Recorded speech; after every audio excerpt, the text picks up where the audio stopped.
The deafening crash of ceramic against marble flooring silenced the entire lobby of Blackwood Industries. Hundreds of eyes turned to witness the coffee dripping down the immaculate suit of Ethan Blackwood, a man whose net worth exceeded the GDP of several small nations. "Do you have any idea what you've just done?" His voice was dangerously low, hazel eyes narrowing at the woman who stood before him, seemingly unaffected by the catastrophe she had caused. Olivia Parker, a 34-year-old single mother who had been rushing to her third job interview that week, simply stared back. Where others would cower, she tilted her chin upward, her amber eyes defiant. "I believe I've just shown everyone here that your suit is dry clean only," she replied loud enough for the gathering crowd to hear. A few nervous chuckles erupted, quickly silenced by Ethan's murderous glare. "That's a $10,000 Armani," he hissed, gesturing toward his ruined jacket. Olivia raised an eyebrow, unimpressed. "And that was my last $5 until payday," she countered, pointing to the spilled coffee. "Looks like we've both had losses today." Ethan was not accustomed to being challenged, especially not by someone who clearly didn't recognize who he was, or worse, didn't care. Before he could respond, his assistant materialized with a fresh jacket, and his PR director whispered urgently in his ear about the growing number of phones recording the incident. "Ms. Parker," called a voice from across the lobby. "The interview committee is ready for you." Olivia's eyes widened in horror as realization dawned. This is your building?" "My company," Ethan corrected coldly. "And your interview was with me." The crowd waited for the inevitable. Olivia would be escorted out by security, her hopes of employment crushed. Instead, Ethan straightened his new jacket and said, "My office. 10 minutes. Don't be late." As he strode toward the elevator, Ethan couldn't explain the inexplicable surge of curiosity that had prevented him from having her removed. Perhaps it was the way she'd stood her ground, a refreshing change from the yes-men who surrounded him daily. In the restroom, Olivia frantically tried to compose herself, heart pounding. "Way to go, Liv," she muttered to her reflection. "Spill coffee on the one man who could change everything for you and Sophie." Her 7-year-old daughter's face flashed in her mind, giving her the courage she needed. 10 minutes later, Olivia sat across from Ethan in his penthouse office, determined not to be intimidated by the panoramic views of Chicago or the man who commanded them. "Your resume says you've worked 3 jobs simultaneously while raising a child alone," Ethan stated, scanning her application. "Impressive multitasking, if true."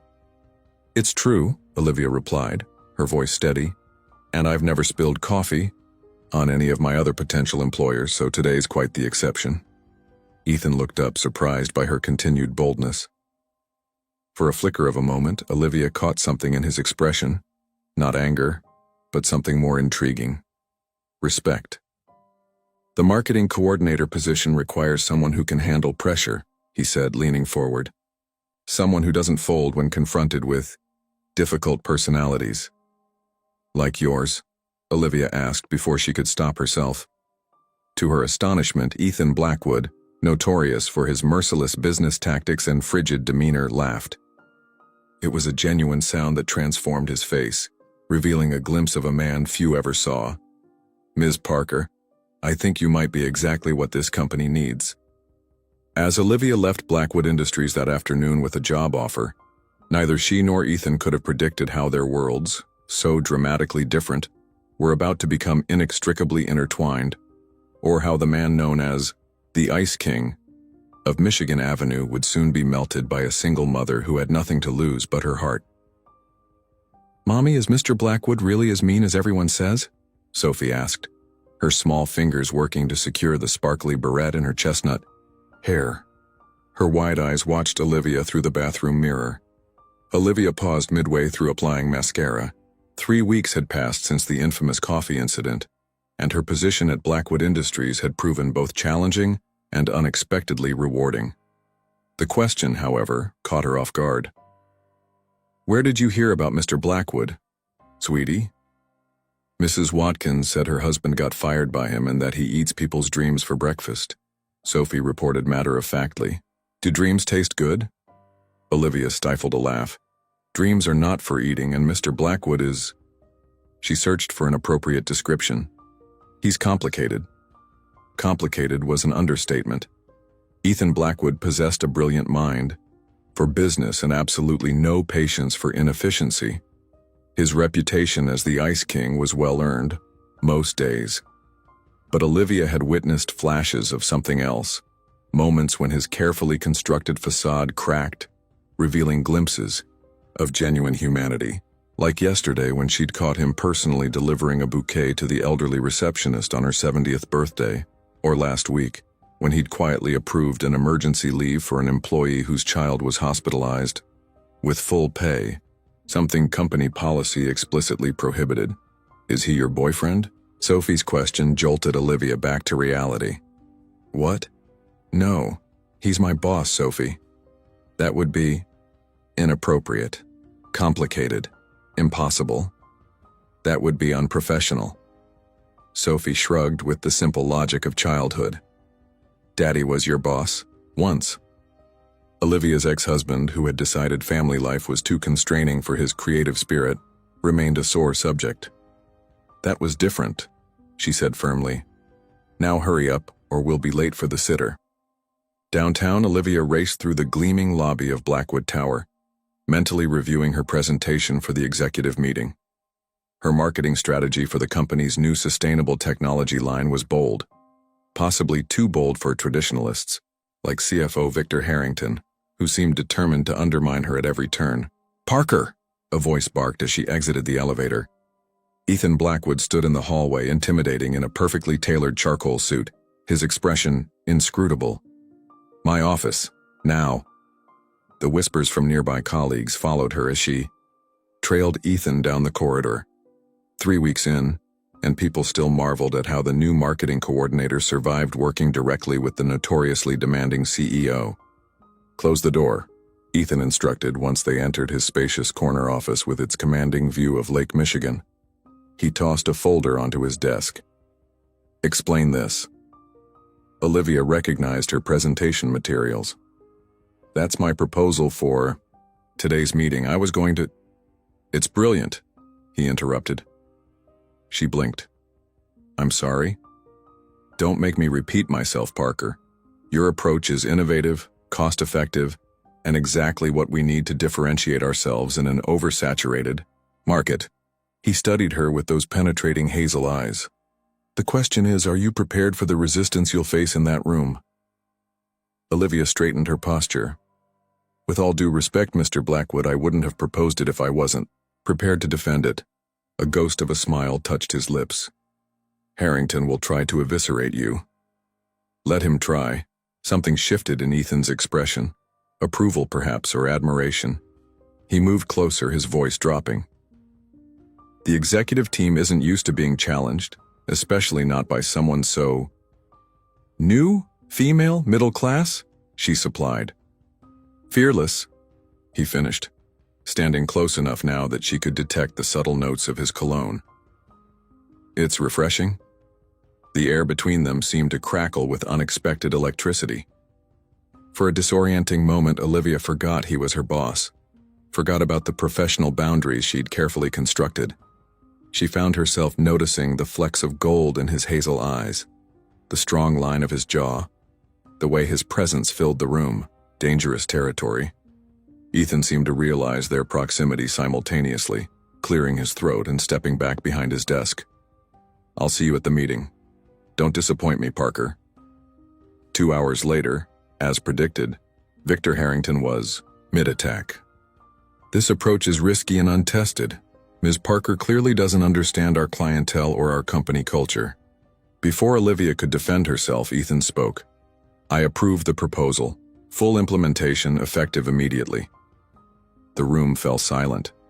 Ethan Blackwood, known for his rigorous debate of every business decision, had just given unquestioning approval to a new employee's radical strategy. "But sir," Harrington sputtered, the board hired me to make this company profitable, not stagnant." Ethan replied coolly. "Ms. Parker's vision accomplishes that." Discussion closed. Later, as executives filed out, Olivia lingered, confused by this unexpected alliance. You didn't have to do that. Ethan looked up from his notes. Do what? Support me so decisively. I don't do anything I don't want to do, Parker. His gaze held hers for a beat too long. Remember that. As Olivia left the building that evening, she couldn't shake the strange feeling that something fundamental had shifted between them, something that made her both exhilarated and terrified. Because falling for Ethan Blackwood would be the most reckless thing she could possibly do, and Olivia Parker had worked too hard building a stable life for her daughter to risk it all on a man whose heart might be as impenetrable as his corporate empire. The autumn rain lashed against the windows of Blackwood Tower, matching Ethan's tempestuous mood as he paced his office.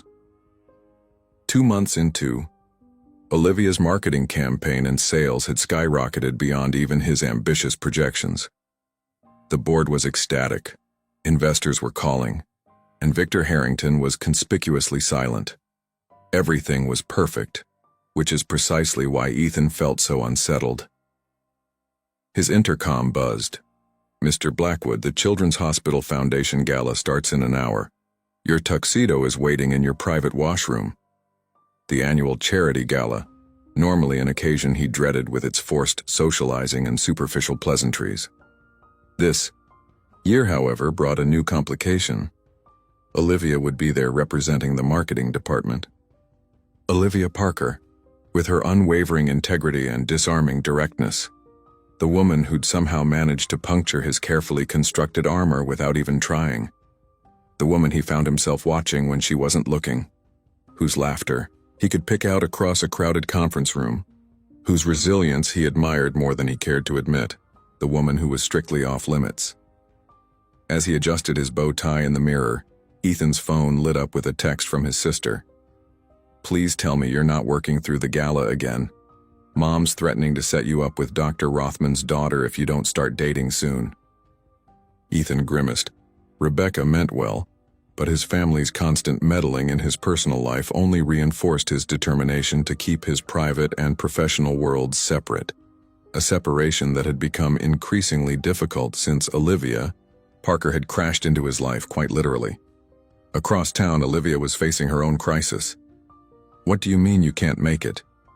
She pleaded into her phone while simultaneously trying to zip up the midnight blue gown she'd splurged on for the event. Mrs. Hernandez, I don't have anyone else to call. Sophie sat cross-legged on Olivia's bed, watching her mother with concern. Is something wrong with Mrs. Hernandez? Olivia covered the phone. Her grandson's in the emergency room. She can't babysit tonight. She uncovered the phone. No, of course I understand. I hope he feels better soon. After ending the call, Olivia sank onto the bed, the elegant hairstyle she'd spent an hour perfecting now slightly disheveled from stress. Well, kiddo, looks like my big fancy work party isn't happening. Sophie's face fell. But you were so excited. And you look like a princess. The disappointment in her daughter's eyes made Olivia's heart clench. This gala was more than just a social event. It was her chance to network with potential clients, to cement her place in the company. She'd worked so hard to get here, an idea struck her.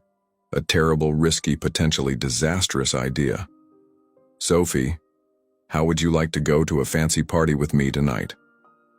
30 minutes later, Olivia stood at the entrance of the Palmer House, Hilton's grand ballroom, her hand firmly clasping Sophie's. Her daughter looked enchanting in her best holiday dress, hastily paired with a cardigan to make it more formal. Olivia had called her assistant Meredith, who assured her it would be fine. Children of executives come to these things all the time.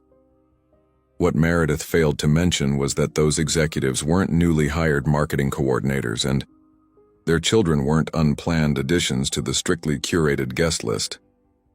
Remember, sweetheart, best behavior, Olivia whispered as they entered the ballroom. Just like we practiced. Sophie nodded solemnly, though her eyes widened at the crystal chandeliers and elegantly dressed attendees. It's like Beauty and the Beast, she whispered in awe. Olivia managed to navigate through the crowd gracefully, greeting colleagues and introducing Sophie to those who seemed receptive. She'd nearly convinced herself the evening might work out when a familiar voice froze her in place. Parker. She turned slowly. Ethan Blackwood stood before her, devastatingly handsome in his tuxedo, his expression unreadable as his gaze moved from Olivia to Sophie.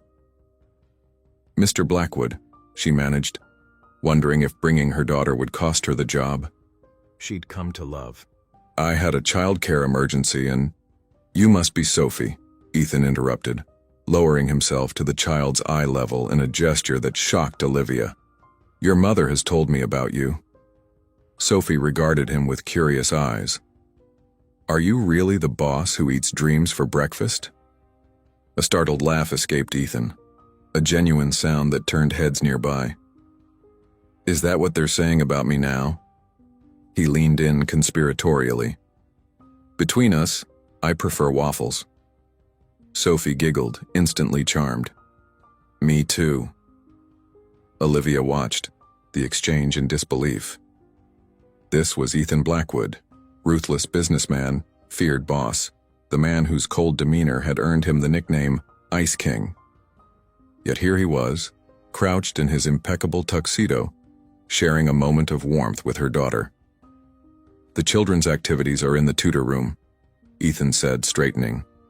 They have supervised crafts, movies, and dessert stations. At Olivia's surprise, he added, I'm on the hospital board. We make arrangements for executives' children every year. Before Olivia could respond, Sophie tugged at her hand. Can I go, Mom? Please? After meeting the program coordinator and ensuring Sophie would be well cared for, Olivia returned to find Ethan waiting, 2 champagne flutes in hand. You didn't have to wait for me, she said, accepting the glass. I wanted to. The simple statement hung between them, laden with unspoken meaning. You look beautiful tonight, Olivia.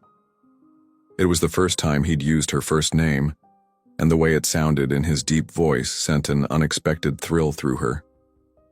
Thank you, Ethan. She matched his informality, testing the boundaries between them. His eyes darkened slightly at the sound of his name on her lips. Dance with me. It wasn't a question, but she felt he was giving her the chance to refuse. Instead, she placed her glass on a passing waiter's tray and allowed him to lead her to the dance floor where a string quartet played. His hand was warm against the small of her back as they moved together, their bodies finding a natural rhythm. For a man who projected such coldness, his touch was surprisingly gentle, his movements graceful and assured. Your daughter is remarkable, he said softly. She has your spirit. She's everything to me, Olivia replied. After her father left, I promised myself I'd create a stable life for her, no matter what. Something flashed in Ethan's eyes. Understanding, perhaps, or shared pain. My father walked out when I was 12, left my mother with 3 children and a mountain of debt. The confession stunned her. In all the profiles and interviews she'd read about him, Ethan Blackwood's family history remained vague, his private life closely guarded. Is that why you— She hesitated. Built walls so high no one could scale them? He finished for her, his voice low. Partly. Success is the best revenge, or so I told myself. As they continued to dance, Olivia sensed a shift between them, the carefully maintained professional distance giving way to something more authentic, more dangerous. And has it been? Revenge, I mean. Ethan's gaze was intense, searching. It was enough, until recently. What changed? She asked, though something in her already knew the answer. The music swelled around them and Ethan pulled her slightly closer. I met someone who made me question whether walls are meant to keep people out, or to see who's brave enough to tear them down. The world around them seemed to fade. The glittering ballroom, the other dancers, the corporate politics, all receding until there was only this moment, this dance, this undeniable connection between 2 people who'd found each other against all odds. Later that night, after Ethan had insisted on having his driver take them home, Olivia tucked an exhausted Sophie into bed. Mommy, her daughter murmured sleepily. Mr. Blackwood doesn't seem mean at all. I think he just needs someone to be nice to him. Out of the mouths of babes, Olivia thought as she kissed Sophie's forehead. Perhaps her daughter had seen what she was only beginning to understand. Beneath Ethan Blackwood's forbidding exterior beat a heart capable of extraordinary tenderness, if only someone had the courage to claim it. And as she drifted to sleep, that night still wrapped in the lingering scent of his cologne, Olivia wondered if she might be that someone, and if she was brave enough to risk everything for the chance. The pristine Chicago snow fell in gentle flurries outside Ethan Blackwood's penthouse windows, transforming the city into a winter wonderland. 3 weeks had passed since the charity gala, 3 weeks of lingering glances, accidental touches, and a palpable tension that neither Ethan nor Olivia acknowledged openly. Inside, the warm glow of the fireplace cast dancing shadows across Ethan's spacious living room, where papers and presentation boards were scattered across his custom Italian marble coffee table. It was Saturday evening, and against all company precedent, the CEO and his marketing coordinator were working from his home to finalize their pitch for Blackwood Industries' biggest potential client to date.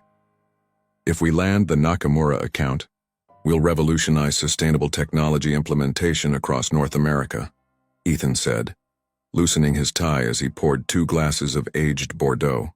He'd discarded his suit jacket hours ago, his sleeves rolled up to reveal strong forearms, a rare display of casualness that Olivia found distractingly appealing. When we land the account, she corrected, accepting the wine with a smile that made Ethan's heart stutter in his chest. Your engineers have created something revolutionary, and our presentation will make that impossible to ignore. Her confidence was one of countless things he'd come to admire about her. 3 months ago, he wouldn't have believed a single person could transform his company's culture and his own outlook so profoundly. I've never met anyone like you, he said quietly, the words escaping before he could contain them.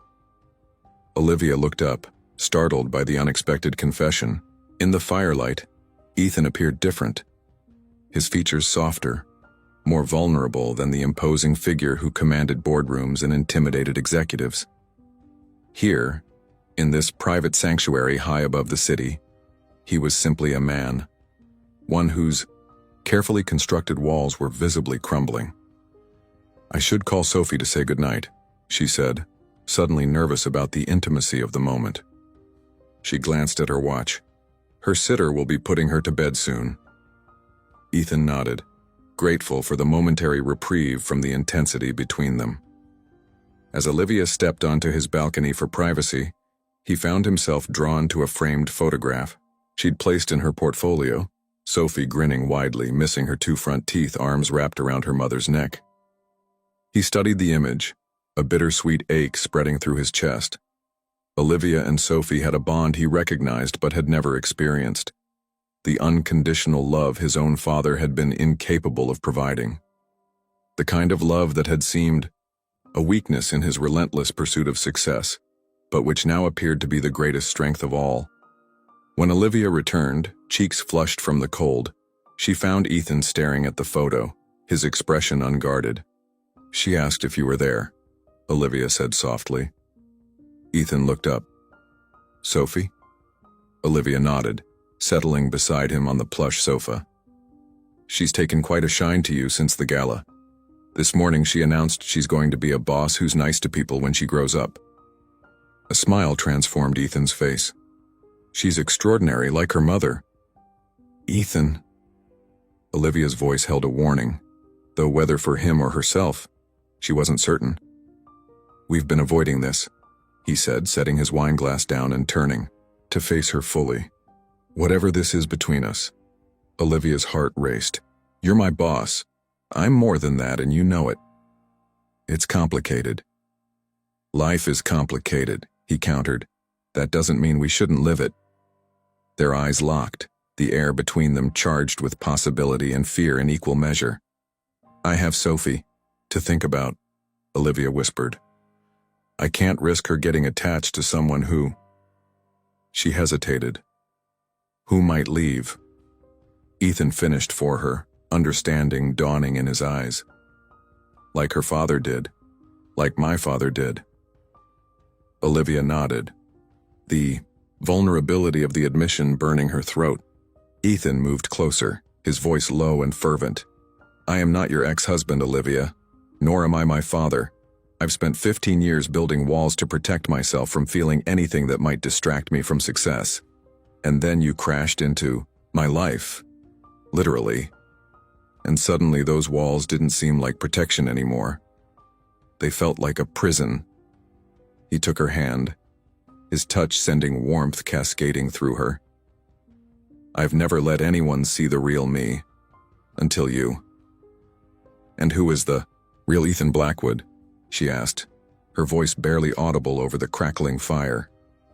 A man who's terrified of repeating his father's mistakes. A man who built an empire to prove his worth but still feels hollow inside. A man who, for the first time in his life, wants something more valuable than success.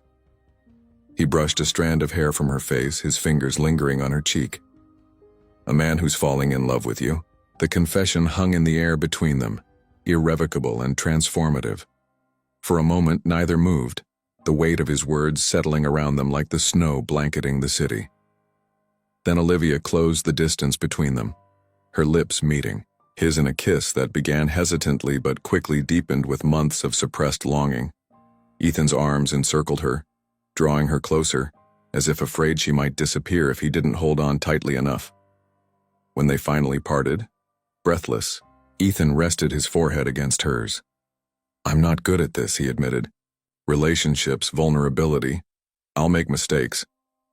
So will I, she said. I'm terrified too, Ethan. But maybe that's how we know it matters. A sharp knock at the door interrupted them, followed by the electronic beep of Ethan's security system, disengaging. Before either could react, the door swung open. Surprise, brother dear. Mom sent me to drag you to... Rebecca Blackwood stopped abruptly, taking in the scene before her. Her notorious workaholic brother entwined with a beautiful woman on his sofa, presentations forgotten, wine glasses abandoned. Her shock quickly gave way to delight. Well, well. This explains why you've been so distracted lately. Ethan rose, maintaining a protective stance near Olivia. Rebecca, this is Olivia Parker, my marketing coordinator, Olivia supplied, extending her hand with as much dignity as she could muster. Rebecca's knowing smile suggested she wasn't fooled. And I suppose all your employees get private strategy sessions in your penthouse on Saturday nights? Rebecca, Ethan warned, though without real heat. He turned to Olivia. My sister has always excelled at inappropriate timing. It's a gift, Rebecca agreed cheerfully. Mom sent me to drag you to Sunday brunch tomorrow since you've missed the last 3 family gatherings, but clearly you've been otherwise engaged. She eyed Olivia with unabashed curiosity. You should join us. I'd love to hear how anyone managed to crack my brother's titanium exterior. I couldn't possibly intrude on a family event, Olivia began, but Rebecca waved her objection away. Nonsense. Mom will be thrilled, and please tell me you have a child for her to spoil? She's been desperate for grandchildren, and this one, she jerked a thumb at Ethan, has been a tremendous disappointment in that department. Rebecca! Ethan's exasperation was palpable, though Olivia detected an undercurrent of affection beneath it. I have a daughter, Olivia found herself saying. Sophie. She's 7. Rebecca's eyes lit up. Perfect. Bring her too. Harrison will be there with the twins so she'll have playmates. She clapped her hands decisively. That's settled then. Tomorrow at 11, Mom's house in Lake Forest. With a conspiratorial wink at Olivia, she added, Don't worry, we're much nicer than this grump. Though it seems you've discovered his better side already. After extracting promises of attendance and planting air kisses on both their cheeks, Rebecca swept out as dramatically as she'd arrived, leaving a stunned silence in her wake. Ethan ran a hand through his hair, a rare gesture of discomposure. I apologize for my sister. Subtlety has never been her strong suit. She seems wonderful, Olivia said, genuinely charmed by the glimpse into Ethan's family life. You never mentioned having nieces or nephews. The twins are 4. Harrison is my younger brother, the sensible one who became a pediatric surgeon instead of a corporate shark, as my mother likes to say. His smile was wry. You don't have to come tomorrow. Rebecca is a force of nature, but you can say no. Olivia considered for a moment, weighing the implications. Meeting his family would accelerate whatever was happening between them, pushing it into territory that couldn't be easily dismissed as a momentary lapse in judgment. Yet the thought of retreating now, of denying the connection they'd finally acknowledged, seemed impossible. I'd like to come, she said softly. Sophie too, if that's okay. The relief and joy that transformed Ethan's expression told her everything she needed to know. He pulled her close again, his kiss tender yet passionate, a promise of things to come. I should go, she whispered against his lips, though her body betrayed her words by leaning closer. We have a big day tomorrow. Stay, he murmured, his voice rough with emotion. Not for, I just want to hold you, to know this is real. The request, so vulnerable from a man who prided himself on strength, melted the last of her reservations. That night Olivia fell asleep in Ethan's arms, her head resting on his chest, his heartbeat a steady rhythm beneath her ear. For the first time in years, both felt the stirrings of a long-forgotten sensation. Home. Sunday brunch brought unexpected joy as Sophie charmed the entire Blackwood family, particularly Ethan's mother, Catherine, who declared her absolutely perfect. The twins immediately adopted Sophie as their leader, following her throughout the sprawling Lake Forest estate on imaginary adventures. And as Ethan stood on the terrace watching Olivia laugh with his siblings, he realized that the empire he'd built, the wealth, power, and success he'd pursued so relentlessly, paled in comparison to the simple perfection of this moment. 2 months later, Olivia and Sophie moved into the penthouse, filling Ethan's precisely ordered world with laughter, stuffed animals, and finger paintings on his refrigerator.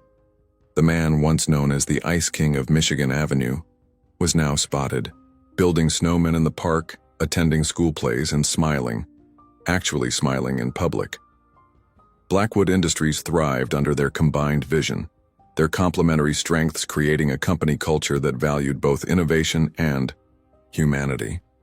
The Nakamura account was just the beginning of a new era of success, one measured not just in profits but in purpose. And on a snowy Christmas Eve, as Sophie slept surrounded by twinkling lights and anticipated magic, Ethan knelt before Olivia with a diamond ring and a promise. You crashed into my life and spilled coffee all over my defenses, he said, his voice thick with emotion.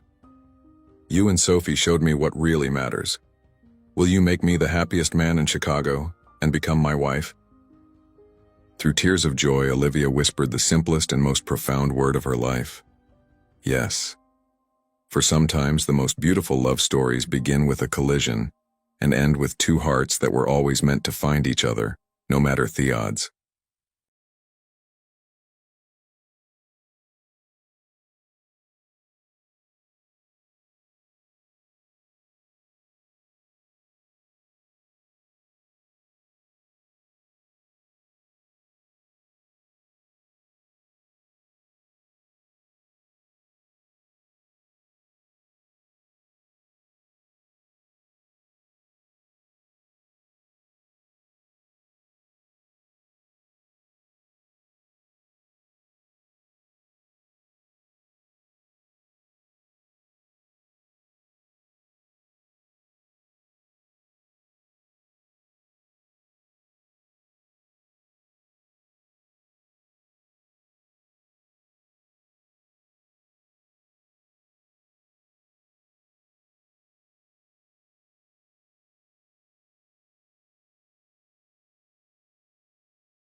Ryan Harper adjusted the crisp cuffs of his tailored navy suit as he stepped into the grand dining room of the Harper estate.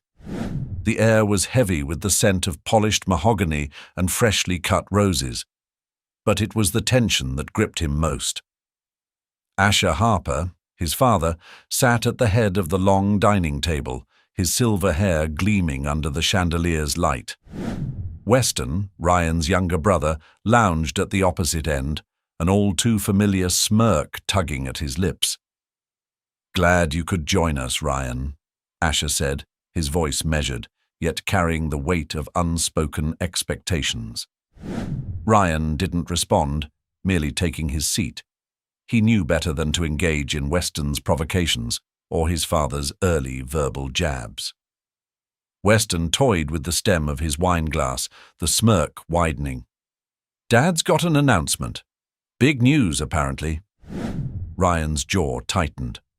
The last announcement had been another reminder of how Asher expected them to embody the Harper legacy, strong, flawless, and utterly focused on expanding the family's empire. He glanced at his father, noting the sharp lines of his expression. Whatever this was, it wouldn't be simple. "Let's get to it," Asher began, leaning forward, his piercing blue eyes sweeping over his sons. "The Harper name is a legacy. Our jewelry empire didn't grow itself. It was built on determination, discipline, and vision. And now, I expect the same commitment from you." Ryan exchanged a wary glance with Weston. The formality of Asher's tone was familiar, but today there was something deeper, sharper beneath it. "As you know, I'm not getting any younger," Asher continued, his voice hardening, "and it's time to secure the future of the Harper legacy. Effective immediately, the first son to give me a grandchild will inherit the business." The room fell silent. Weston sat up straighter, his smirk replaced by a look of surprise and, for the first time, genuine interest. Ryan, however, felt the world tilt beneath him. A grandchild? Inheriting the business hinged on something so personal, so outside the realm of professional competence. "That's unconventional," Ryan managed, his voice steadier than he felt. "It's simple," Asher said. "The Harper Empire needs stability, a future generation to carry it forward. Whoever shows me they're capable of not just leading, but building a family, will prove they have what it takes to safeguard our name." Ryan's hands clenched under the table. He had spent years proving himself worthy, expanding the company's reach and maintaining its reputation. Yet now he was being asked to compete on terms he could never fulfill. The truth of his infertility, a secret he had kept even from Asher, pressed down on him like a weight he couldn't shake. Weston, on the other hand, seemed to relish the challenge. "Looks like you're finally ready to see who the real heir should be," he said, his voice dripping with confidence. "Don't worry, Ryan, I'll give it my best shot." Ryan shot him a glare, but remained silent. He wouldn't give Weston the satisfaction of a reaction, not when his mind was racing with the implications of this ultimatum. Asher's expression remained unchanged, as if he hadn't just dropped a bombshell into their lives. As the dinner concluded, Ryan excused himself early, retreating to the quiet solace of his car. The drive through the cobblestone streets of Charleston offered no relief. He rolled down the window, letting the cool night air rush in, but his thoughts remained chaotic. His father's words echoed in his head. A grandchild, a family. It was more than unfair, it was impossible. The secret he carried, one he had vowed never to share, now loomed over him like a dark shadow. Weston would no doubt seize this opportunity, and Ryan could already see his younger brother parading his wife, Camille, as the perfect candidate for the future Mrs. Harper matriarch. The headlights of his car illuminated a figure on the sidewalk up ahead, breaking through his spiraling thoughts. It was a woman, pregnant, cradling her belly as she leaned against the side of an old art gallery. Her face, illuminated briefly by the glow of a street lamp, was pale and weary, but there was something striking about her presence. Despite her obvious fatigue, she stood with a quiet dignity, her eyes scanning the empty street as if searching for something lost. Ryan slowed the car instinctively. The woman's figure lingered in Ryan's periphery as he slowed to a stop near the curb. Something about her seemed incongruous with her situation. She didn't have the haggard, resigned demeanor he had seen in others forced to endure life on the streets. Her posture was proud, defiant, even as she adjusted the strap of a worn canvas bag slung over her shoulder. He hesitated for a moment, gripping the steering wheel tightly. Helping strangers wasn't part of his usual routine, especially with the storm of family pressure looming over him. But tonight, something gnawed at him, a quiet voice that urged him to step outside his insulated world. Rolling down the passenger side window, he leaned slightly toward her. "Are you all right?" he asked, his voice low, but carrying enough weight to cut through the silence of the deserted street. The woman turned her head sharply, startled by the interruption. Her hand instinctively moved to her belly, a protective gesture. "I'm fine," she said, though her tone was clipped, and the exhaustion etched across her face betrayed her words. Ryan's gaze flicked to her abdomen. The swell of her pregnancy was unmistakable. She was carrying more than just herself through whatever hardships she faced. "It doesn't look like it," he replied carefully, sensing her guardedness. "Do you have somewhere to go?" Her lips pressed into a thin line. "I said I'm fine."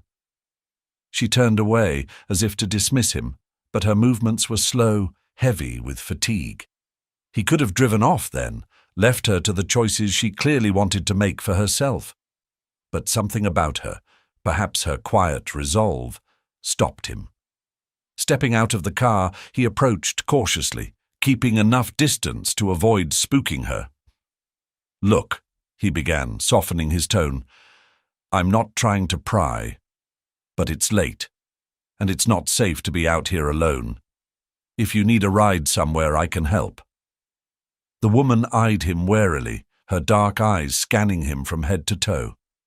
"Why do you care?" she asked, her voice tinged with suspicion.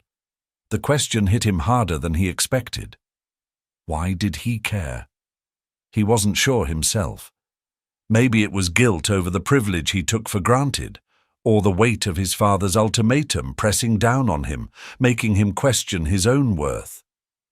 Or maybe it was just that she reminded him of someone who had once been strong and proud, even in the face of overwhelming odds. Someone like his late mother. "I don't know," he admitted, his honesty catching even him off guard. "But I do."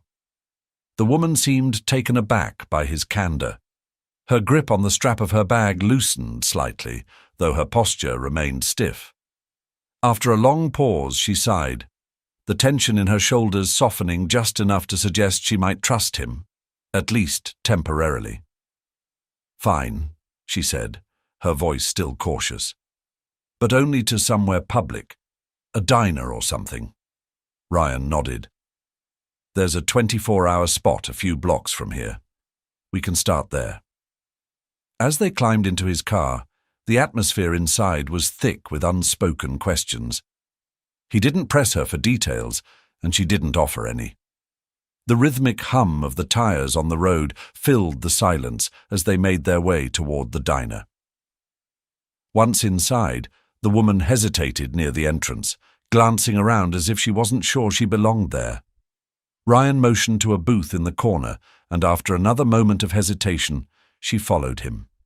She lowered herself carefully onto the seat, her hand never straying far from her belly. "Order whatever you want," Ryan said as he slid into the seat across from her. She didn't thank him, but she did pick up the menu.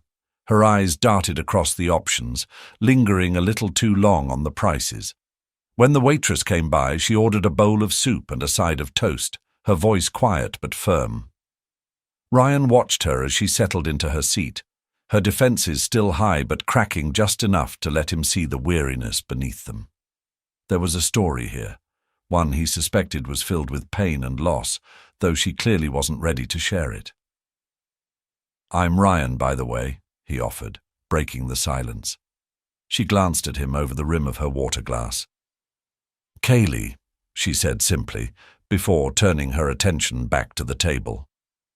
"Nice to meet you, Kaylee," he said, though he wasn't sure she felt the same. Still, he saw a flicker of acknowledgement in her expression, a momentary shift that told him she was considering whether to trust him. The waitress returned with her food, and Kaylee began eating slowly, savoring each bite as if it were the first meal she'd had in days. Ryan waited, giving her space to eat without interruption. He didn't want to push too hard, but his mind was already turning over the possibilities, the faint beginnings of an idea forming in the back of his head. If his father wanted a grandchild, he would have to find a way. And as he watched Kaylee sitting across from him, he realized she might be the answer to the problem he couldn't solve on his own. Ryan Harper leaned back in the booth, his coffee untouched as he watched Kaylee finish the last spoonful of her soup. She hadn't spoken much since they'd arrived, and he respected her silence, knowing better than to push someone clearly accustomed to protecting herself. But his mind was working overtime, sifting through the logistics of what he was about to propose. He cleared his throat softly, drawing her gaze. "Do you have somewhere to stay tonight?" he asked, his tone casual, though the question carried a weight he couldn't ignore. Kaylee hesitated, setting her spoon down carefully. "Why do you keep asking me that? What's it to you?" Her voice wasn't sharp, but it held a trace of exhaustion, as if she'd answered similar questions too many times before. Ryan leaned forward, resting his arms on the table.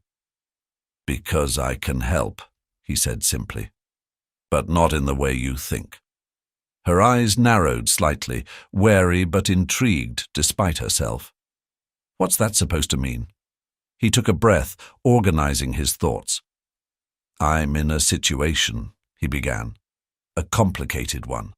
My father just announced that the future of my family's business depends on one thing: which of his sons can give him a grandchild first."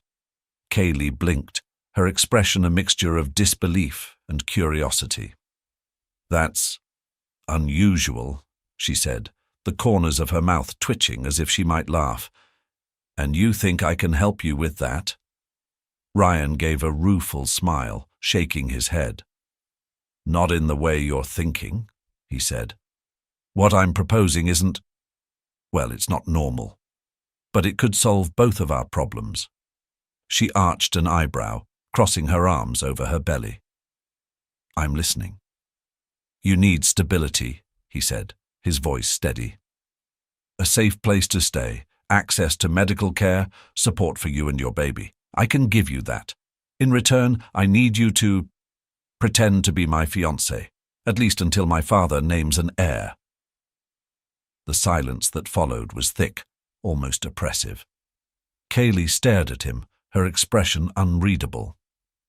"You want me to lie?" she asked finally, her voice low. "It's not just about lying," Ryan said quickly, leaning forward. "It's about helping each other. My father's deadline is artificial, it's a test. But I can't meet it, not on my own. You'd get everything you need to make sure your baby is born healthy and safe, and I'd get a chance to keep the family business I've worked my whole life for." Kaylee shook her head slightly, as if trying to process the sheer audacity of his proposal. "You don't even know me," she said. "Why would you trust a stranger with something like this?" Ryan paused, considering her question carefully. "Because I see someone who's stronger than she realizes," he said finally. "Someone who's been through hell and is still standing. That's someone I'd want on my side." Her gaze softened slightly, but the skepticism didn't leave her eyes. "And what happens when your father finds out the truth? Or when your brother—" She stopped herself, clearly hesitant to mention Weston. "That's a risk I'm willing to take," Ryan replied firmly. "But only if you're willing to take one too." Kaylee sat back, folding her arms again as she studied him. The silence stretched between them, punctuated only by the clatter of dishes and murmurs of other diners. Ryan waited, knowing this wasn't a decision to be rushed. Finally, she exhaled deeply, her expression shifting from guarded to resolute. "If I do this," she said, her voice steady, "it's on my terms. I'm not going to let you or anyone else control me or my baby. And I'm not going to pretend to be something I'm not." Ryan nodded, a flicker of respect crossing his face. "Fair enough," he said. "So do we have a deal?" Kaylee hesitated one last time before reaching across the table. Her hand was smaller than his, roughened by a life far removed from his world of luxury. She grasped his hand briefly, firmly, before pulling away. "Deal," she said. Ryan let out a small breath he hadn't realized he'd been holding. "Good," he said, his voice steady. "We'll figure this out as we go." Kaylee leaned back in her seat, her arms folded tightly across her chest. "I hope you understand what you're getting into," she said. "This isn't some neat little arrangement you can just walk away from when it's convenient." "I'm aware," Ryan replied. "And I'm not planning to walk away. Not until this works for both of us." Her eyes narrowed slightly, searching his face for any hint of insincerity. "Okay," she said, finally relenting. "Then what's the next step?" Ryan hesitated for a moment. He hadn't thought this far ahead, at least not in detail. "First, we need to establish the basics," he said. "I'll help you get set up somewhere safe, a place where you won't have to worry about anything. From there, we'll figure out how to introduce you to my family." Kaylee frowned. "Introduce me? You mean as your fiancé, right?" "Yes," Ryan said firmly. "They'll need to believe it, which means we'll have to create a backstory that makes sense. How we met, why we're together, things like that." "Let me guess," she said, her voice dry. "I'm supposed to be the miracle that swooped in and saved the rich, lonely businessman." Ryan smirked faintly. "It doesn't have to be that dramatic, but it has to be convincing. My father won't take it at face value, and my brother, well, Weston will do everything he can to poke holes in the story." At the mention of Weston, Kaylee's expression darkened slightly. "Your brother sounds like a real gem." Ryan sighed, rubbing the back of his neck. "That's putting it mildly. Weston's been looking for a way to get the upper hand for years. This will give him more reason than ever to dig into my life." Kaylee tilted her head, her sharp eyes locking on his. "So, what happens if your brother finds out the truth?" Ryan's jaw tightened. "He won't," he said, though the certainty in his voice was more forced than genuine. "That's why this has to be airtight. No gaps, no mistakes." She nodded slowly, her posture relaxing just slightly. "All right," she said, "but I have a condition." "Name it," Ryan said without hesitation. "I want full transparency," she said. "No surprises, no half-truths. If we're going to pull this off, I need to know everything." Ryan met her gaze evenly. "Agreed." For the first time, the faintest flicker of a smile crossed Kaylee's face. "Then I guess we're really doing this." The next morning, Kaylee stood in front of a full-length mirror in the modest but tidy hotel room Ryan had arranged for her. She shifted uncomfortably, running a hand over the fabric of the dress that now clung to her frame. It was simple yet elegant, far removed from anything she would have chosen for herself.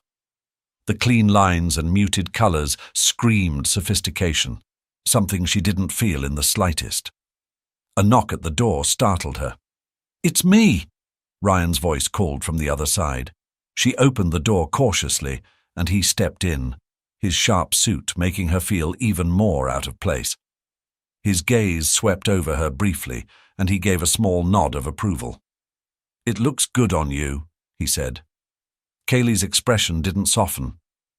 "This isn't me," she said firmly, gesturing to the dress. You're trying to turn me into someone I'm not. Ryan exhaled slowly. I'm not asking you to change who you are, he said. But if we're going to convince my family, we have to play the part. That means looking like someone they'd believe I'm engaged to. Someone wealthy and polished, she said flatly. Someone they won't question, Ryan corrected. And that's not a reflection of you, it's a reflection of them. My family judges people based on appearances, whether I like it or not. If we don't get this right, Weston will tear us apart. Her shoulders slumped slightly, but she didn't argue. As much as she hated it, she knew he was right. Fine, she said, but don't expect me to turn into some high society trophy overnight. I wouldn't dare, Ryan said, a faint smile tugging at the corner of his mouth. The rest of the day was a whirlwind of preparation. Ryan had arranged for a stylist and etiquette coach to meet them at a nearby boutique where Kaylee endured hours of adjustments, advice and lessons on everything from table manners to conversational tactics. Every correction felt like a tiny jab at her identity, but she gritted her teeth and bore it. Sophie, Ryan's assistant, joined them in the afternoon, her bubbly personality a welcome contrast to the stiff formality of the boutique staff. You're doing great, Sophie said, as she handed Kaylee a glass of water. Better than I did when Ryan made me go through this for a company gala. Kaylee arched an eyebrow. He made you do this too. Not quite to this extent, Sophie admitted, lowering her voice. But he likes things to be perfect. It's one of his many flaws. Kaylee couldn't help but smile at Sophie's playful tone. It was the first time all day she felt remotely at ease. By the time they returned to the hotel, the sun was setting, casting a warm orange glow over the city. Kaylee sat on the edge of the bed, kicking off the uncomfortable heels she had been forced to wear all day. Her feet ached, and her head was spinning with all the instructions she'd been given. "This is insane," she muttered under her breath. Ryan, standing by the window, turned to face her. "It's a lot," he admitted. "But it's necessary." She looked up at him, her exhaustion evident. "Is it? Or is this just about making your father happy?" Ryan's expression darkened slightly. "It's about keeping what I've worked for," he said. "And I thought that was something we could agree on." Kaylee bit her lip, regretting the sharpness of her words. "I didn't mean—" "You don't have to explain," Ryan interrupted, his tone softening. "I know this isn't easy for you. It's not easy for me either. But if we're going to do this, we need to trust each other." The words hung in the air, their weight undeniable.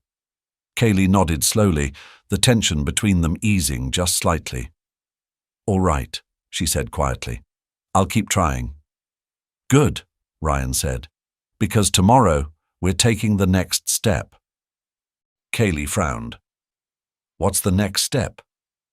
Ryan hesitated for a moment. "You're going to meet Sophie's team," he said. "They'll help us refine the story. How we met, what we value, why we're together. My family will look for cracks. They always do. We need to make sure there aren't any." Kaylee sighed, already feeling the pressure mounting again. "Fine," she said, "but I get some input. If I'm going to sell this, I need to believe it too." Ryan gave her a faint smile. "Deal." The next morning, Kaylee arrived at the office space Ryan had rented for the day, her nerves fraying as she stepped into the sleek, modern interior. Sophie was already waiting, along with a small team of professionals Ryan had introduced as narrative consultants. The term alone made her stomach churn. This wasn't just pretending, it was scripting a life she didn't live. "Good morning," Sophie greeted cheerfully, her energy almost infectious. "Don't worry, this won't be as bad as yesterday." Kaylee shot her a skeptical look. "That's a low bar." Sophie laughed, then gestured toward the table where several folders and notepads were arranged neatly. "All right, let's get started." Ryan entered shortly after, his calm demeanor a stark contrast to Kaylee's unease. He nodded to the team and sat beside her, his presence steadying in a way she didn't want to admit. "This is about making everything cohesive," he said, addressing both her and the consultants. "The story has to feel real, down to the smallest details." One of the consultants, a sharp-eyed woman named Melissa, adjusted her glasses and opened a folder. "Let's start with the basics," she said. "How did you two meet?" Kaylee glanced at Ryan, unsure if she was supposed to answer first. When he didn't immediately speak, she cleared her throat. I guess it would make sense if we met by chance. Something unexpected." Melissa tilted her head. "That's a good start. Can you elaborate?" Kaylee hesitated, her mind scrambling for specifics. "Maybe at a coffee shop?" she suggested. "That seems normal enough." "Too common," Melissa said, shaking her head. "It needs to be unique, but believable. Something that reflects both of your lives." Sophie leaned in, her face lighting up. "What about the art gallery? You were near one when you met, right?" Kaylee blinked, surprised by how quickly Sophie had grasped the situation. "I guess that could work," she said slowly. "Maybe I was looking at the paintings and we started talking." Melissa nodded thoughtfully. "That's better. It gives us a setting with character. Now, why did you two connect?" Ryan spoke up for the first time. "Because we were both looking for something," he said, his voice steady, but with an edge of sincerity that surprised Kaylee. "Something missing in our lives." The room fell quiet for a moment, the weight of his words sinking in. Melissa jotted something down, then looked up. "That's good. It gives depth to your story. Now, what about your engagement? How did that happen?" Kaylee frowned, feeling the pressure build again. "Does it really matter?" she asked. "Won't your family just assume it was romantic?" "They'll assume nothing," Ryan interjected firmly. "Weston will interrogate every detail. If the story doesn't add up, he'll figure it out." Kaylee exhaled sharply, running a hand through her hair. "Fine," she said. "Let's say it was impulsive. Something that felt right in the moment." Melissa raised an eyebrow. "Impulsive? For someone like Ryan?" Kaylee's lips tightened, but Sophie cut in before the tension could escalate. "What if it's impulsive for her?" she suggested. She felt overwhelmed by how much he cared, and she said yes. That fits with her situation and gives Ryan a reason to be smitten. Ryan tilted his head, considering. "That works," he said after a moment. "It's believable."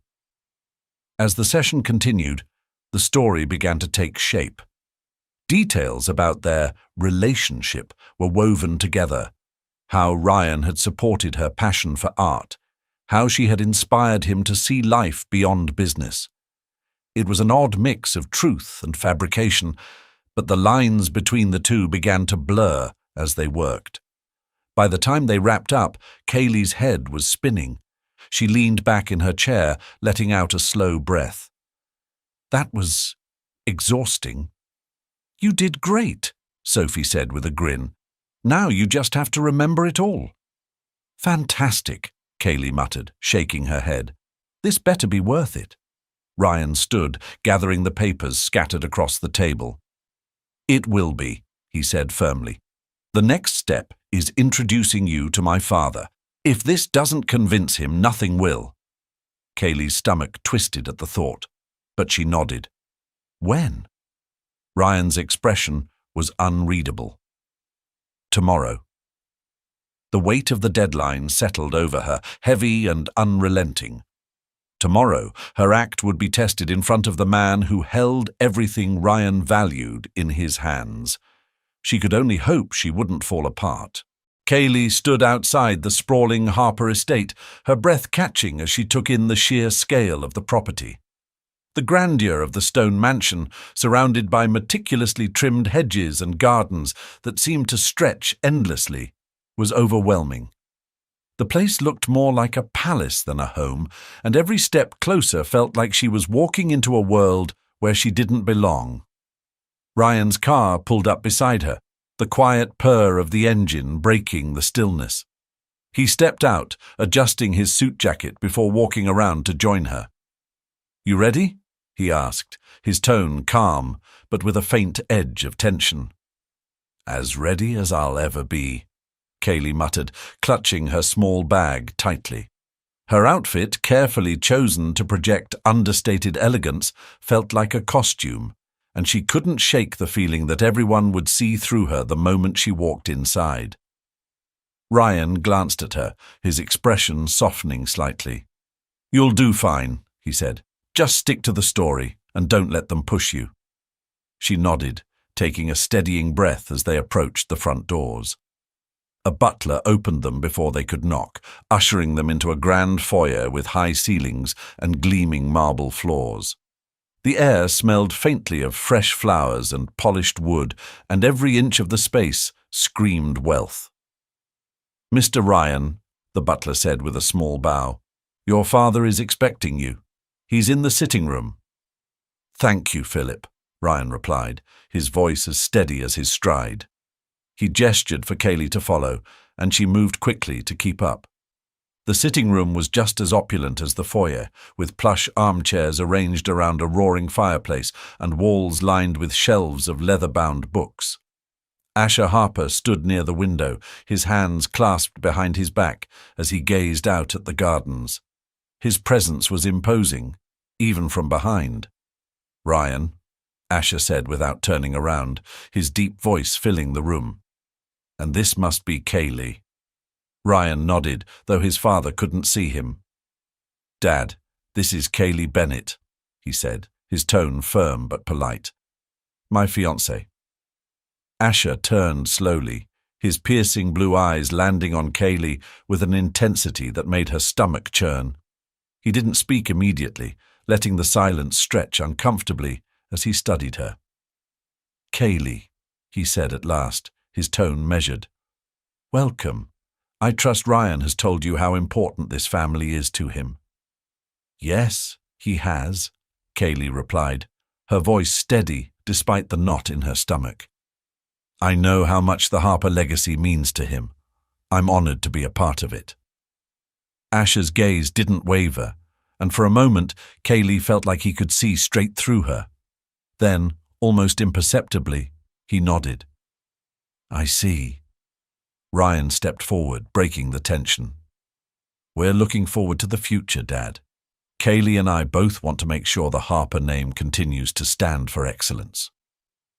Asher raised an eyebrow, a faint smile tugging at his lips. "That's a bold statement," he said, "but actions speak louder than words. I trust you'll prove yourselves in time." Kaylee forced a polite smile, even as her pulse quickened. She wasn't sure what Asher meant, but she knew he wasn't the type to accept anything at face value.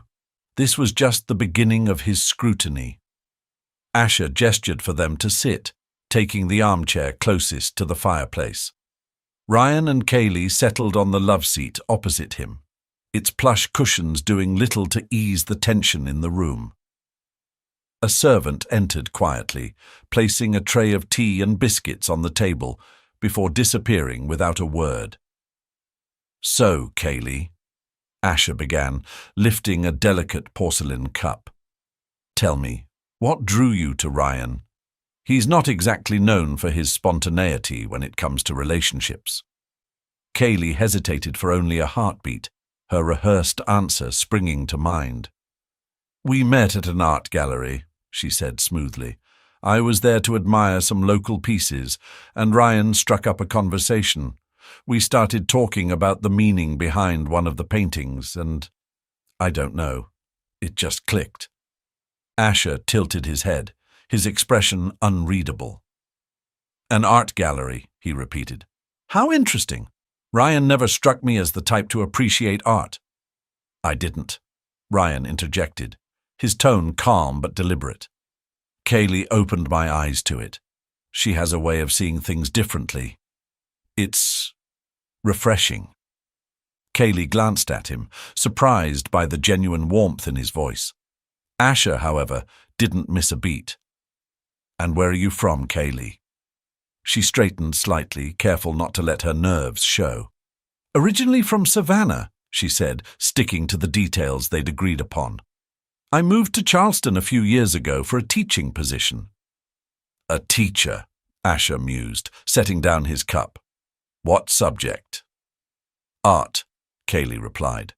"I taught for a while before taking a break to focus on my personal life." Her slight stumble didn't go unnoticed. Asher's sharp gaze flickered briefly to Ryan before returning to her. "A break? Understandable. Starting a family requires focus and commitment." "Exactly," Kaylee said, forcing a small smile. "Ryan's been incredibly supportive." Before Asher could probe further, the door opened and Weston stepped in, his presence as disruptive as a gust of cold wind. "Well, well," he said, his voice dripping with mock enthusiasm. "So this is the infamous Kaylee. I was starting to think you were a myth." Kaylee's stomach tightened at the sight of Weston's smug grin, his eyes flicking between her and Ryan like a predator sizing up its prey. She could feel the atmosphere shift, the tension in the room thickening as Weston crossed his arms and leaned casually against the doorframe. "Weston," Ryan said, his tone edged with warning. "You're interrupting." "Oh, don't mind me," Weston said with a chuckle. "I'm just here to say hello. After all, family introductions are important, aren't they?" His gaze locked on Kaylee, and she knew instantly this was only the beginning of his games. Kaylee clutched her glass of sparkling water, her knuckles white as the edges of the Harper dining table loomed in her peripheral vision. The formal dinner was in full swing, with the room humming with polite chatter and the clinking of crystal glasses. She had never seen so many polished smiles and perfectly tailored outfits in one place, yet she felt like an outsider observing from a distance. Her rehearsed answers and feigned confidence had carried her through Asher's initial interrogation, but tonight was different. The entire Harper clan and a few prominent Charleston socialites were here, and every glance felt like a spotlight. Ryan sat beside her, his demeanor cool and collected as he navigated small talk with ease. His hand briefly brushed hers under the table, a subtle but reassuring gesture. "You're doing great," he whispered, when no one else was looking. She managed a faint smile, but her mind buzzed with nervous energy. Across the table, Weston was in his element, weaving jokes and anecdotes that drew laughter from the guests. Yet every so often his gaze flickered to Kaylee, his eyes gleaming with something far less jovial. "Kaylee," Weston said suddenly, his voice cutting through the ambient noise like a blade. "Why don't you tell us about yourself? You've been so quiet this evening." The room seemed to hush just enough for his words to take center stage. Kaylee felt the weight of every eye turning toward her, including Asher's piercing stare from the head of the table. She cleared her throat, willing her voice to remain steady. "There's not much to tell," she said with a practiced smile. "I grew up in Savannah, moved here a few years ago, and worked as a teacher. Nothing particularly exciting." "Nonsense," Weston said, his grin wide but predatory. "Surely someone like you has a story or two worth sharing. What made you decide to move here of all places?" Kaylee hesitated, her rehearsed lines momentarily slipping from her grasp. Ryan stepped in smoothly, his tone light but firm. "We've already covered that, Weston," he said. "Kaylee's love for the arts brought her here, and I'm lucky it did." Weston raised his hands in mock surrender. "Of course, just making conversation," he said, though his expression betrayed his satisfaction at rattling her. Kaylee sipped her water, forcing herself to focus on Ryan's calming presence beside her. But she couldn't shake the feeling that Weston wasn't finished. He leaned back in his chair, his gaze never straying far from her. and she knew he was waiting for the perfect moment to strike again. As dinner wound down, Asher stood to address the room, his deep voice commanding attention. "Family and tradition are at the heart of everything we do," he began, his eyes sweeping across the table. "And tonight, we celebrate the next chapter of the Harper legacy. Ryan and Kaylee, I trust you will honor that legacy." Kaylee nodded, her smile polite but strained. She felt Weston's gaze burning into her, and as the applause rippled through the room, she knew she had just become the centerpiece of the Harper family's scrutiny. As the applause faded, the guests began to disperse into smaller groups, drifting toward the adjacent lounge where drinks were being served. Kaylee lingered near Ryan, clinging to the relative safety of his presence. But it wasn't long before Weston approached, his expression as charming as ever, though his eyes betrayed his intent. "Kaylee," he began smoothly, a glass of whiskey swirling lazily in his hand. "I hope you'll forgive me for putting you on the spot earlier. I tend to get a little too curious for my own good." She met his gaze, keeping her expression neutral. "No offense taken," she said lightly, though her grip on her glass tightened. Weston's smile widened. "Good, good. You know, it's not every day Ryan brings someone like you around. He's always been selective." His tone was pleasant, but the subtle dig was unmistakable. Ryan stepped in before Kaylee could respond, his voice cool and controlled. "Weston, if you're trying to make a point, just say it." "Oh, no point," Weston said innocently, taking a sip of his whiskey. "I'm just trying to get to know Kaylee. Family is all about connection, isn't it?" "Family is also about respect," Ryan countered, his tone sharpening. "Something you might want to practice." Weston chuckled, raising his glass in a mock toast. "Touché, brother. I'll leave you two to it, for now." With that, he strolled off, blending into the crowd as if nothing had happened. Kaylee exhaled slowly, her nerves still frayed. "He's not going to let this go, is he?" "No," Ryan admitted, his jaw tight. "But that's exactly why we need to stay ahead of him. He's fishing for something, and if we don't give him anything, he'll dig deeper." Kaylee nodded, though the thought of Weston's scrutiny made her stomach churn. "I'll be careful." Ryan's expression softened slightly. "You're doing fine," he said. "Better than I expected, honestly." She raised an eyebrow, a faint smile tugging at her lips. "Better than you expected? That's high praise." He chuckled, a rare moment of levity. "It is," he said. "Come on, let's get through the rest of the night. The sooner we're out of here, the better."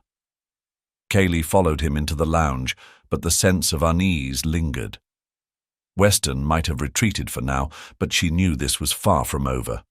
The next time he struck, it wouldn't be as easy to deflect. She just hoped she'd be ready. The cool evening air wrapped around Kaylee as she stood on the Harper estate's expansive terrace, the distant sound of the waves barely audible over the gentle hum of the party continuing inside. She needed a moment to breathe, to collect herself after the relentless scrutiny of dinner. The act was exhausting, and the weight of keeping everything aligned was beginning to wear her down. Ryan appeared at her side moments later, his hands tucked into his pockets. "I thought I might find you out here," he said, his voice calm but low. She glanced at him, her shoulders still tense. "Needed some air," she said simply, though the edge in her voice was hard to miss. He leaned against the stone railing beside her, his eyes scanning the dark horizon. "It's not easy," he admitted, "facing my family." "Really? Because you make it look effortless," she replied, her words tinged with sarcasm. She immediately regretted it, sighing and shaking her head. "Sorry, that wasn't fair." Ryan shrugged, his expression softening. "It's fine. You're right, in a way. I've had years of practice. But it's never effortless, Kaylee. Not with them." She turned to face him, crossing her arms. "How do you do it, then?" How do you stand there, letting them judge every move you make? I focus on the end game, he said, his tone steady. I remind myself what's at stake and why I'm doing this. Kaylee let his words sink in, her gaze dropping to the stone beneath her feet. And what exactly is at stake for you? She asked softly. Is it really just the family business? Ryan hesitated, his jaw tightening as he considered his response. It's more than that, he said finally. The business is part of it, sure, but it's also proving that I'm capable of leading, of being trusted with something that matters. Kaylee frowned, her brows knitting together. But why do you need to prove anything to them? Shouldn't your father already know what you're capable of? Ryan's laugh was short and without humor. You'd think so, he said, but with my father nothing is ever enough. You have to earn his respect every single day, and even then he holds it just out of reach. Kaylee studied him, sensing the layers of frustration and vulnerability beneath his carefully controlled exterior. That sounds exhausting, she said quietly. It is, he admitted, but it's the only way to stay in the game, and for better or worse, it's a game I can't afford to lose. Kaylee nodded, though a part of her wondered if he truly believed that, or if he'd simply been conditioned to accept it. For the first time, she saw the cracks in Ryan's polished armor, and she realized how much pressure he carried. It wasn't so different from her own burdens, though hers came from survival rather than legacy. You're not the only one who has something to prove, she said after a moment, her voice steady but quiet. Ryan turned to her, his expression unreadable. What do you mean? I mean, I've been fighting my whole life to prove I'm worth something, she said, her words tinged with both defiance and vulnerability. To myself, to the people who walked out on me, to the world that doesn't think I matter. And now I'm here, trying to prove I can pull this off, that I'm strong enough. Ryan didn't respond immediately, but his gaze softened as he looked at her. You are, he said simply, stronger than you think. Kaylee didn't reply, but the quiet sincerity in his voice lingered, wrapping around her like the night air. The silence stretched between them, but it wasn't uncomfortable. For once, Kaylee didn't feel the need to fill the gap with words. Instead, she let herself lean into the stillness, the quiet night offering a reprieve from the whirlwind of expectations inside the house. Ryan was the one to break the silence. You know, he said, his voice softer than she expected, you don't have to do this alone. Whatever Weston throws at us, whatever doubts my father has, we'll handle it together. Kaylee turned her head toward him, her expression skeptical but not dismissive. Together, she echoed. You mean until this is over? No, Ryan said firmly, his eyes locking onto hers. I mean it. I know this is just an arrangement, but I don't take it lightly. I'm not going to let you fall apart because of my family. The earnestness in his voice caught her off guard. She wanted to dismiss it, to believe that this was just another part of the act, but the way he looked at her, steady and unyielding, made it hard to doubt him. Well, she said finally, a small smirk tugging at the corner of her lips, you better not let me fall apart. You're the one who dragged me into this. Ryan chuckled, the sound low and genuine. Fair enough. The tension between them eased, replaced by a quiet camaraderie that hadn't been there before. For the first time, Kaylee felt like she wasn't entirely alone in this charade. Ryan wasn't just another wealthy man using her as a means to an end. He was someone who understood the weight of expectations, even if their burdens came from different places. Their moment was interrupted by the sound of footsteps approaching from the house. Kaylee tensed instinctively, but Ryan stayed relaxed, his gaze shifting toward the figure stepping out onto the terrace. It was Weston, his ever-present smirk illuminated by the warm glow spilling from the open doors behind him. "Am I interrupting something?" he asked, his tone dripping with mock politeness. "Not at all," Ryan said smoothly, his tone neutral but with an edge of warning. "What do you need, Weston?" "Oh, I was just taking a walk," Weston said, sauntering closer. "But imagine my surprise when I saw you two out here, away from the party. It's almost like you're hiding something."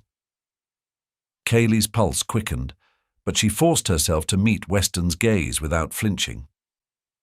"Sometimes people just need a break," she said evenly. "I'm sure even you can understand that." Weston raised an eyebrow, his smirk widening. "Touché," he said. "But I'd be careful. Too much time away and people might start asking questions, and we wouldn't want that, would we?" Ryan stepped forward slightly, positioning himself between Weston and Kaylee. "If you have a point, Weston, make it. Otherwise, leave." Weston's grin didn't falter, but his gaze sharpened. "No point," he said, his tone light but laced with implication. "Not yet, anyway." With that, he turned and strolled back toward the house, leaving Kaylee and Ryan alone once more. Kaylee exhaled slowly, the tension returning to her shoulders. "He knows something," she said quietly. Ryan nodded, his jaw tight. "Let him dig. He won't find anything." His words were confident, but Kaylee could sense the unease beneath them. Weston wasn't going to let this go, and they both knew it. The grand ballroom was alive with the hum of conversation and the soft strains of a string quartet. Glittering chandeliers cast a golden glow over the room, reflecting off champagne flutes and jeweled necklaces. Kaylee moved through the crowd with practiced poise, her dress flowing elegantly around her. Every step, every glance, and every smile had been carefully rehearsed, but her stomach churned beneath the surface. Tonight was a test, one she couldn't afford to fail. Ryan stayed close by her side, his hand resting lightly on the small of her back. His presence grounded her, though she could feel the tension radiating from him. Weston had been quiet since their encounter on the terrace the night before, but that only made Kaylee more uneasy. He was planning something, and whatever it was, she knew he wouldn't hold back. As they reached the center of the room, Ryan's father, Asher, appeared with his usual air of authority. "Ryan, Kaylee," he said, his gaze briefly sweeping over them. "You're making quite an impression tonight." "Thank you, Dad," Ryan replied smoothly. "We're glad to be here." Asher nodded, but said nothing more, his attention already shifting to another group of guests. Kaylee let out a quiet breath, grateful for the brief reprieve. But her relief was short-lived. "Kaylee!" a familiar voice drawled from behind her. She turned to see Weston, his smile sharp and predatory. "You look lovely tonight. Quite the transformation." "Thank you, Weston," she said, keeping her tone neutral. "You don't look so bad yourself."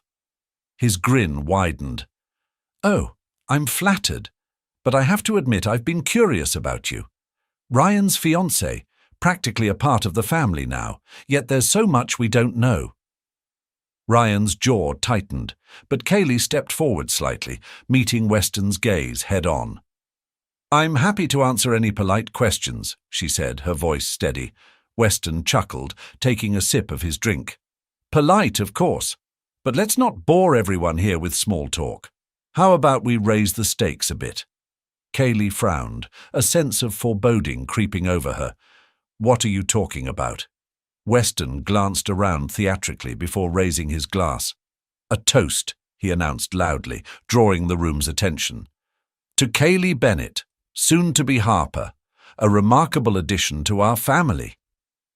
The gathered guests turned their eyes to Kaylee, murmurs rippling through the crowd. She felt her cheeks flush under the weight of their scrutiny, but she forced a composed smile. "And," Weston continued, his voice dripping with false warmth, "to the incredible story of how she and Ryan met.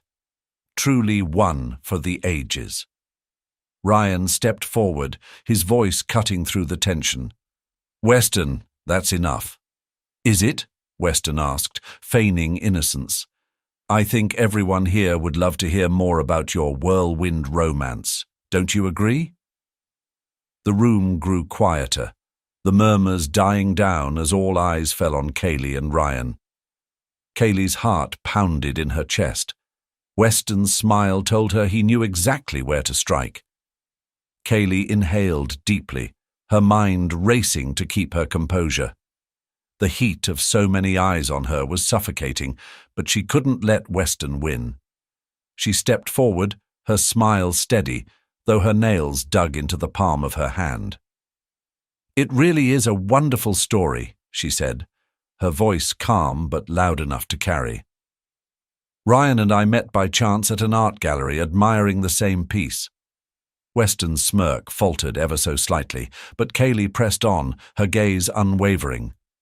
"We started talking about how art can evoke emotions in unexpected ways," she continued.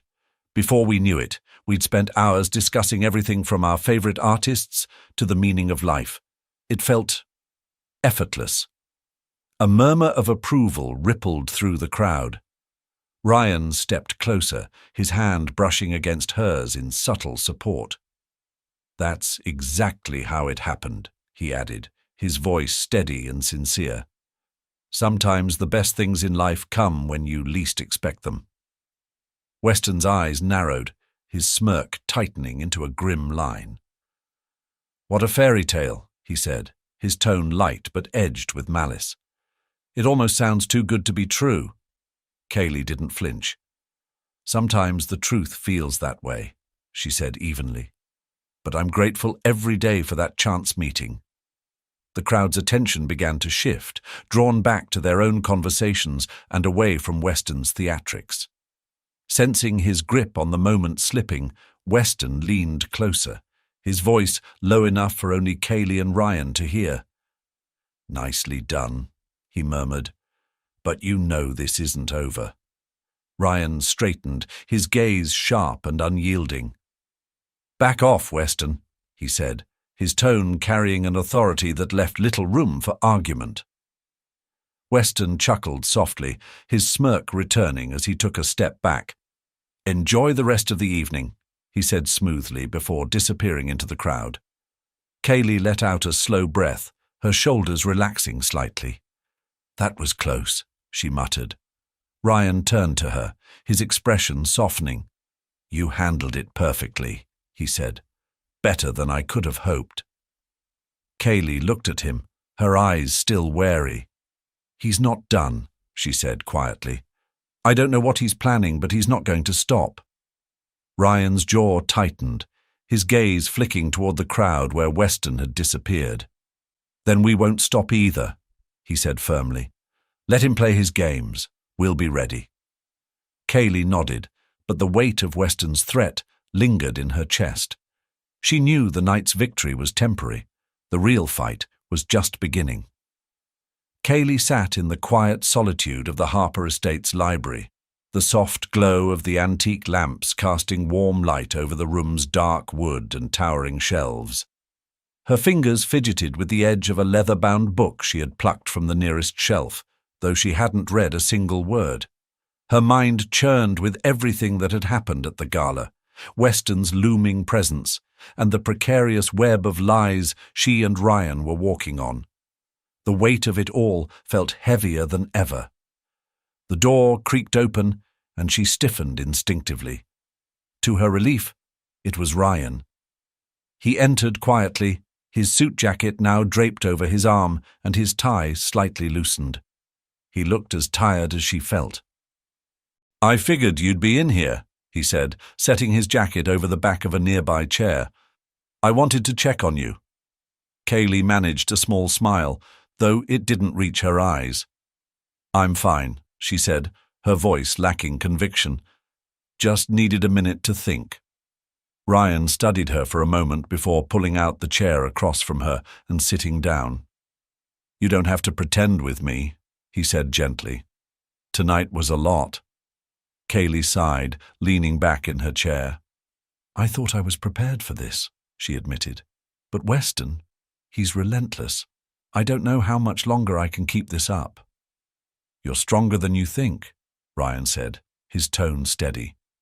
You proved that tonight. You didn't let him break you. She gave him a skeptical look. That's easy for you to say. You've dealt with him your whole life. I'm just trying to survive. Ryan leaned forward, resting his elbows on the table. And you are surviving, he said firmly. More than that, you're holding your own. Weston might think he has the upper hand, but we've been one step ahead of him this whole time. Kaylee let his words sink in, though the knot in her chest didn't ease completely. What happens when he finds the one thing we didn't plan for? She asked quietly. Because I know he's looking for it. Ryan's jaw tightened, his gaze hardening. Then we adapt, he said. We don't let him win. Kaylee nodded, though doubt still lingered in her eyes. She wanted to believe him, to trust that they could outmaneuver Weston, but the stakes felt impossibly high. I just wish I knew what he was planning, she murmured. Ryan sat back, crossing his arms as he considered her words. He's probably digging into your past, he said, looking for anything he can use to discredit you. The thought sent a chill down Kaylee's spine. She had tried to bury the pieces of her old life, the mistakes and the pain, but if Weston was determined enough, he could unearth it all, and when he did, everything they had built could crumble. Then we need to be ready, she said, a new resolve hardening her voice. If he's going to come for me, I can't just sit here and wait for it. Ryan nodded, a flicker of admiration in his eyes. We'll be ready, he said. Whatever he throws at us, we'll handle it together. For the first time that night, Kaylee felt a sliver of hope. It wasn't much, but it was enough to keep her going. The next morning, Kaylee found herself sitting across from Ryan in the same library, a stack of papers between them. He had spent the early hours pulling together everything he could about Weston's habits, patterns, and known associates. If Weston was digging into her past, they needed to stay one step ahead of him. This is everything I could think of, Ryan said, gesturing to the documents. Weston likes to use intermediaries, people who can do his dirty work while keeping his hands clean. He's predictable in that way. Kaylee scanned the papers, the unease in her stomach growing with every line. You think he already has someone looking into me? Almost definitely, Ryan said, his tone grim. Weston doesn't play fair, and he won't stop until he finds something he can use. Kaylee set the papers down, her fingers trembling slightly. What if he does find something? She asked, her voice barely above a whisper. Something I can't explain away.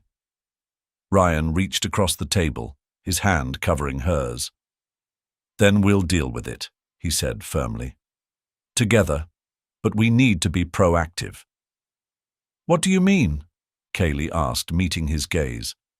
We control the narrative, Ryan said. We get ahead of him. If there's something in your past that could hurt us, we own it before he can twist it. Kaylee hesitated, the thought of exposing her vulnerabilities to the Harper family sending a wave of dread through her. But Ryan's steady presence gave her a small measure of courage. You mean I should tell your father? She asked. Not yet, Ryan said. But if Weston makes a move, we'll need to be ready to counter it. That means having the truth on our side, not letting him control the story. Kaylee nodded slowly, though the knot in her stomach remained. What about you? She asked. What's your plan if this blows up? Ryan's jaw tightened, and for a moment he looked away. I'll protect you, he said, his voice quieter now, no matter what it costs me. The sincerity in his words hit Kaylee harder than she expected.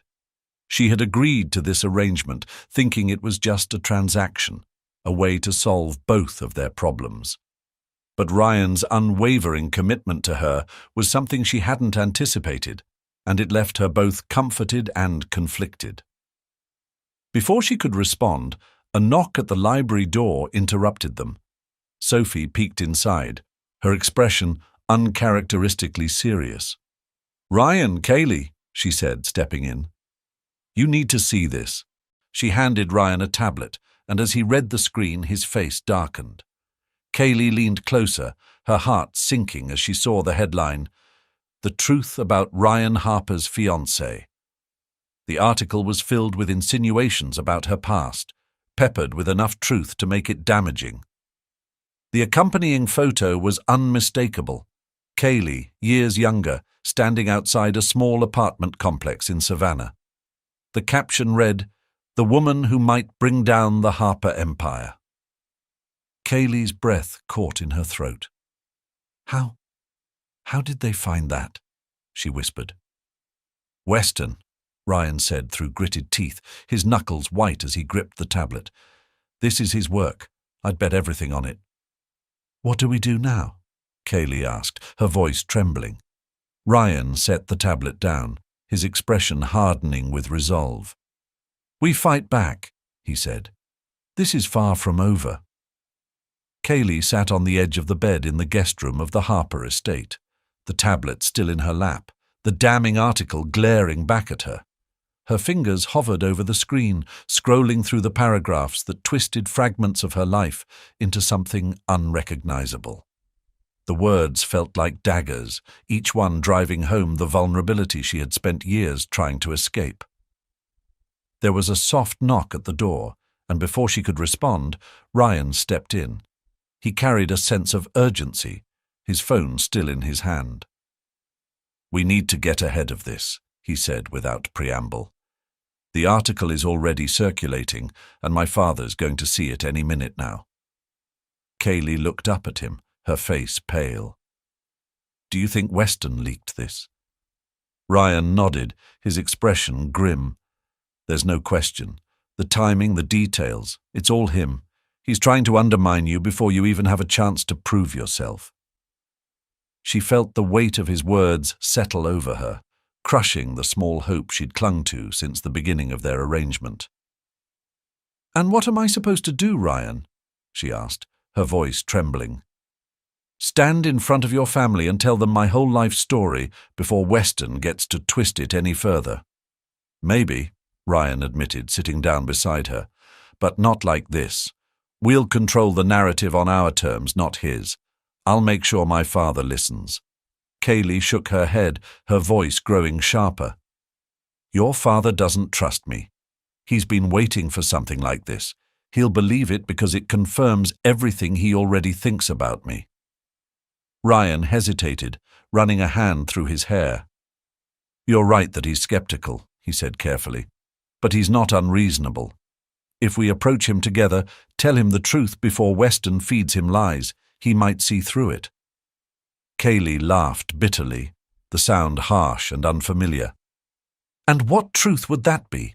That I'm a pregnant woman who was desperate enough to agree to this insane charade? That I've spent the past few weeks pretending to be someone I'm not so you can keep your inheritance?" Ryan's gaze softened, and he reached out, gently taking her hand. "No," he said. "The truth that you're someone who has faced more than most people ever will and still stands tall. The truth that you've been more honest and real than anyone in that house, including Weston." His words caught her off guard, cutting through her anger. For a moment, she let herself believe him. "And if it doesn't work?" she asked, her voice barely above a whisper. "Then we deal with it," Ryan said firmly, "but I'm not letting Weston win. Not like this." Before Kaylee could respond, Sophie appeared in the doorway, her face etched with concern. "Ryan, your father's asking for both of you," she said. "He's in his study, and he's already seen the article." Kaylee's stomach dropped, and she looked to Ryan, fear flashing in her eyes. "This is it," she whispered. Ryan stood, his expression hardening with resolve. "Then we face him. Together." He held out his hand to her, and after a moment's hesitation, she took it. The walk to Asher Harper's study felt interminable. Kaylee's hand was clammy in Ryan's, and every step echoed in the vast, quiet halls of the estate. The air seemed heavier, thicker with the weight of what awaited them. Ryan squeezed her hand gently, a silent reassurance, but it did little to quell the storm raging in her chest. When they reached the door, Sophie gave them both a small, encouraging nod before stepping away, leaving them alone to face the patriarch. Ryan knocked once, firm but polite, before pushing the door open. Asher sat behind his massive mahogany desk, the tablet resting squarely in front of him. His face was unreadable, a mask of calm that only heightened the tension.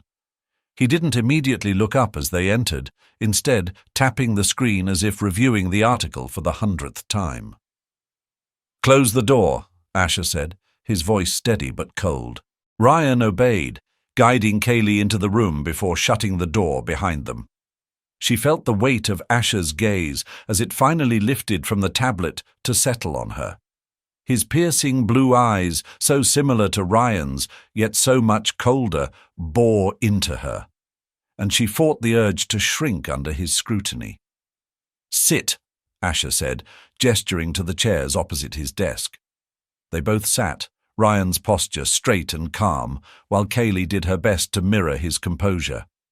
Inside, her heart pounded so loudly she was sure Asher could hear it. "Explain," Asher said simply, his voice cutting through the silence like a knife. Ryan leaned forward, his tone steady but measured. "The article is a calculated attack," he said.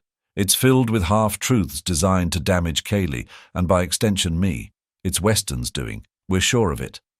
Asher raised an eyebrow, but said nothing, waiting for more. Ryan continued, his voice unwavering. "Kaylee's past doesn't define who she is now. Yes, she's been through difficult times, but she's shown nothing but resilience and integrity since I've known her. The article is a smear campaign, and Weston is using it to manipulate you." Asher's gaze flickered briefly toward Kaylee, and she knew it was her turn to speak. Summoning every ounce of courage, she leaned forward, meeting his eyes. "Mr. Harper," she began, her voice steady despite her fear. "I won't deny my past. I made mistakes, and I've faced challenges I wouldn't wish on anyone. But I've worked hard to rebuild my life, and I've never taken anything I didn't earn. Whatever Weston is trying to make you believe, it's not the whole story." Asher tilted his head slightly, his expression thoughtful but unreadable. "And what is the whole story, Ms. Bennett?" he asked, his voice deceptively mild. Kaylee hesitated, her mind racing. She could feel Ryan's steady presence beside her, his quiet confidence bolstering her own. "The whole story," she said, her voice gaining strength, "is that Ryan and I came together because we saw something in each other. Something real. Yes, I've struggled, but that doesn't make me weak. It makes me someone who understands what's worth fighting for." For a moment, the room was silent, the weight of her words hanging in the air. Then Asher leaned back in his chair, steepling his fingers as his gaze moved between them. "I've always valued honesty," he said finally, "and while your circumstances raise questions, I can't fault your conviction." He paused, his eyes narrowing slightly. "But conviction alone doesn't make you a Harper. Trust is earned, not given. Do you understand?" Kaylee nodded slowly, the gravity of his words sinking in. "I understand," she said quietly. Asher's attention shifted back to Ryan. "And you," he said, his tone sharper now. "Are you prepared to stake everything, your future, this family's reputation, on her?" Ryan didn't hesitate. "I am," he said firmly, "because she's worth it." Asher regarded him for a long moment, his expression inscrutable. Then, without another word, he picked up the tablet and set it aside. "I'll deal with Weston," he said, his voice cool. "But know this, one misstep, and there won't be a second chance." Kaylee exhaled shakily, the tension in her chest loosening ever so slightly. Ryan nodded, his jaw tight but resolute. "Understood," he said. Asher waved a dismissive hand, signaling the end of the conversation. "You're dismissed." Ryan stood, offering a hand to Kaylee. She took it, her legs unsteady as they left the study. Once the door clicked shut behind them, she leaned against the wall, her breath coming in uneven gasps. "That was intense," she murmured. Ryan nodded, his expression softening as he looked at her. "You were incredible," he said. "You stood your ground." Kaylee managed a small, tired smile. "For now," she said. "But this isn't over." "No," Ryan agreed, his voice firm, "but we're still in the game, and that's what matters." As they walked back down the hall, Kaylee felt a flicker of hope. The fight wasn't over, but for the first time she believed they might just have a chance. The air inside the Harper estate was thick with tension, even more so than usual. Ryan paced the length of the hallway outside Kaylee's room, his hands clenched into fists. The conversation with his father had gone better than expected, but the fallout from Weston's sabotage was far from over. He couldn't shake the feeling that Weston wasn't done yet. Inside the room, Kaylee sat on the edge of the bed, one hand resting protectively over her belly. Her mind churned with 1,000 different thoughts. Weston's betrayal, Asher's cold warnings, and the uncertain future that loomed ahead.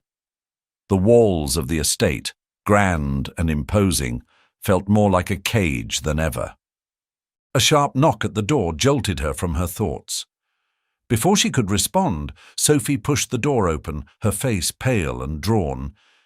"Kaylee," she said, her voice trembling slightly, "you need to come downstairs, now." Kaylee stood quickly, the urgency in Sophie's tone sending a chill down her spine. "What's going on?" she asked. "It's Weston," Sophie said, glancing over her shoulder. "He's talking to the guests. He's saying things. About you." Kaylee's heart sank. "What kind of things?" she whispered, though she wasn't sure she wanted to hear the answer.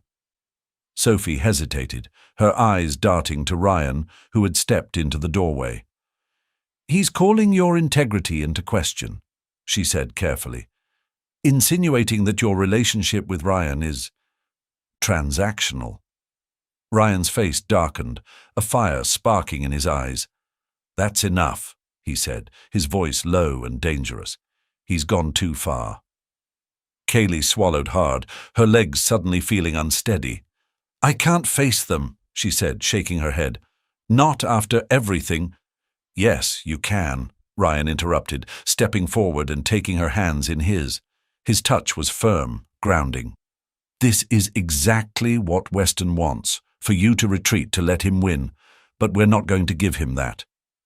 She looked up at him, the determination in his eyes cutting through her fear. "What do we do?" she asked, her voice barely above a whisper. "We go downstairs," Ryan said. "Together. And we tell the truth. All of it." Kaylee hesitated for only a moment before nodding. If there was one thing she had learned in the past weeks, it was that running from the truth only gave others more power to twist it.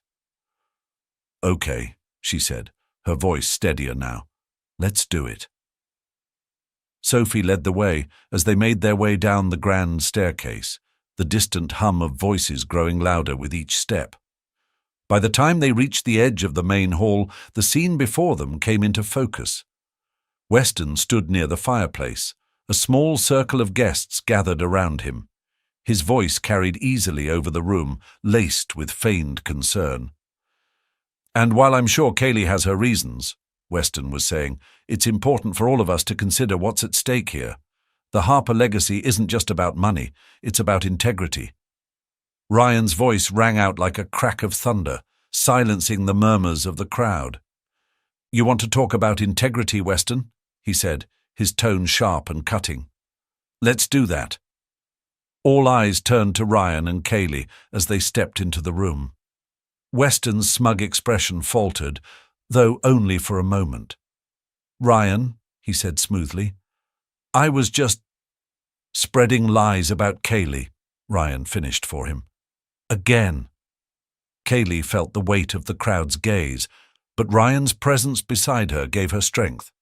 She stepped forward, her voice steady as she addressed the room. "If you have questions about me, ask me directly," she said, her eyes locking onto Weston. "I have nothing to hide." The room fell silent, the tension thick enough to cut with a knife. Kaylee took a deep breath, the weight of the crowd's eyes pressing against her. But she held her ground. "I know there's been speculation," she began, her voice steady, though her pulse thundered in her ears. "About me, about my past, about why I'm here." She paused, letting her words settle in the air. "So, let me make one thing clear. I'm not here because of Ryan's money or his name. I'm here because I care about him, and I'm willing to fight for what we've built together." Ryan stepped forward, his presence commanding the room. "Kaylee's honesty and strength are exactly why I chose her," he said, his voice firm and unwavering. "I've spent my entire life surrounded by people who put appearances above all else, people who see relationships as transactions. Kaylee isn't one of those people. She's real, and that's more than I can say for some people in this room." The pointed remark wasn't lost on Weston, whose smirk had vanished entirely. He folded his arms, leaning back slightly as he prepared to counter. "A touching speech," Weston said, his tone dripping with sarcasm. "But words don't erase facts. Kaylee's past is an open book now, thanks to her own choices. And let's not forget, Ryan, that this isn't just about you. It's about the Harper name, our legacy." Kaylee felt her chest tighten, but Ryan wasn't finished. "You're right, Weston," he said, turning to face his brother fully. "It is about legacy, and that's why I'm standing here with Kaylee, because she represents everything this family claims to value but so often forgets. Integrity, resilience, courage." Weston opened his mouth to respond, but a voice from the back of the room cut through the tension. "And what about you, Weston?" Asher Harper's deep, authoritative tone silenced the room. He stepped forward from the shadows, his sharp eyes narrowing on his younger son. "Do you think your actions tonight represent the values of this family?" The color drained from Weston's face, and he shifted uncomfortably. "Father, I was just—" "Enough," Asher interrupted, his voice cold and final. He turned to Kaylee, his expression softening ever so slightly. "Ms. Bennett, you've shown more courage tonight than most people in this room. I may have had my doubts, but you've earned something far more valuable than my approval, my respect." Kaylee blinked, the weight of his words sinking in. She managed a quiet, "Thank you, Mr. Harper." Asher's gaze shifted back to Weston, his disappointment evident. "And you," he said, his tone hardening. "You've disgraced yourself tonight. Your jealousy and pettiness have no place in this family or its legacy." Weston's jaw clenched, but he said nothing. The silence in the room was deafening. Asher straightened, addressing the crowd. The Harper name has always stood for strength, resilience, and integrity. Tonight, Kaylee Bennett has demonstrated all of those qualities and more. I suggest you all remember that. With that, he turned and strode from the room, leaving a stunned silence in his wake. Ryan placed a gentle hand on Kaylee's back, guiding her toward the exit. The murmurs of the crowd began to swell behind them, but Kaylee barely heard them. For the first time in weeks, she felt a glimmer of hope that they might just emerge from this stronger than ever. As they reached the hallway, Ryan stopped and turned to her, his expression a mixture of relief and admiration. "You were incredible," he said softly. Kaylee smiled faintly, the weight on her chest easing. "So were you." They walked on together, the storm of Weston's schemes finally beginning to clear, leaving room for something real to grow in its place. The morning light filtered softly through the curtains of the guest room, casting a warm glow over the space. Kaylee sat at the small desk by the window, a steaming cup of tea untouched beside her. The events of the previous night replayed in her mind: Weston's public humiliation, Asher's unexpected support, and Ryan standing beside her, unwavering. It felt surreal, like a dream she hadn't quite woken up from. There was a knock at the door, pulling her from her thoughts. "Come in," she called, her voice still carrying the weight of exhaustion. Ryan stepped inside, dressed casually for the first time since she'd met him. The crisp lines of his suits were replaced by a soft sweater and jeans, and for a moment he seemed more approachable, almost vulnerable. "I thought you might want some company," he said, holding up a small box. "And breakfast." Kaylee smiled faintly. "You didn't have to do that." He shrugged, setting the box on the desk. "After everything you've been through, I figured you deserved at least one nice morning." She opened the box to find a selection of pastries, their golden crusts glistening. "You know," she said, picking up one and taking a small bite, "if this whole business thing doesn't work out, you could make a pretty good assistant."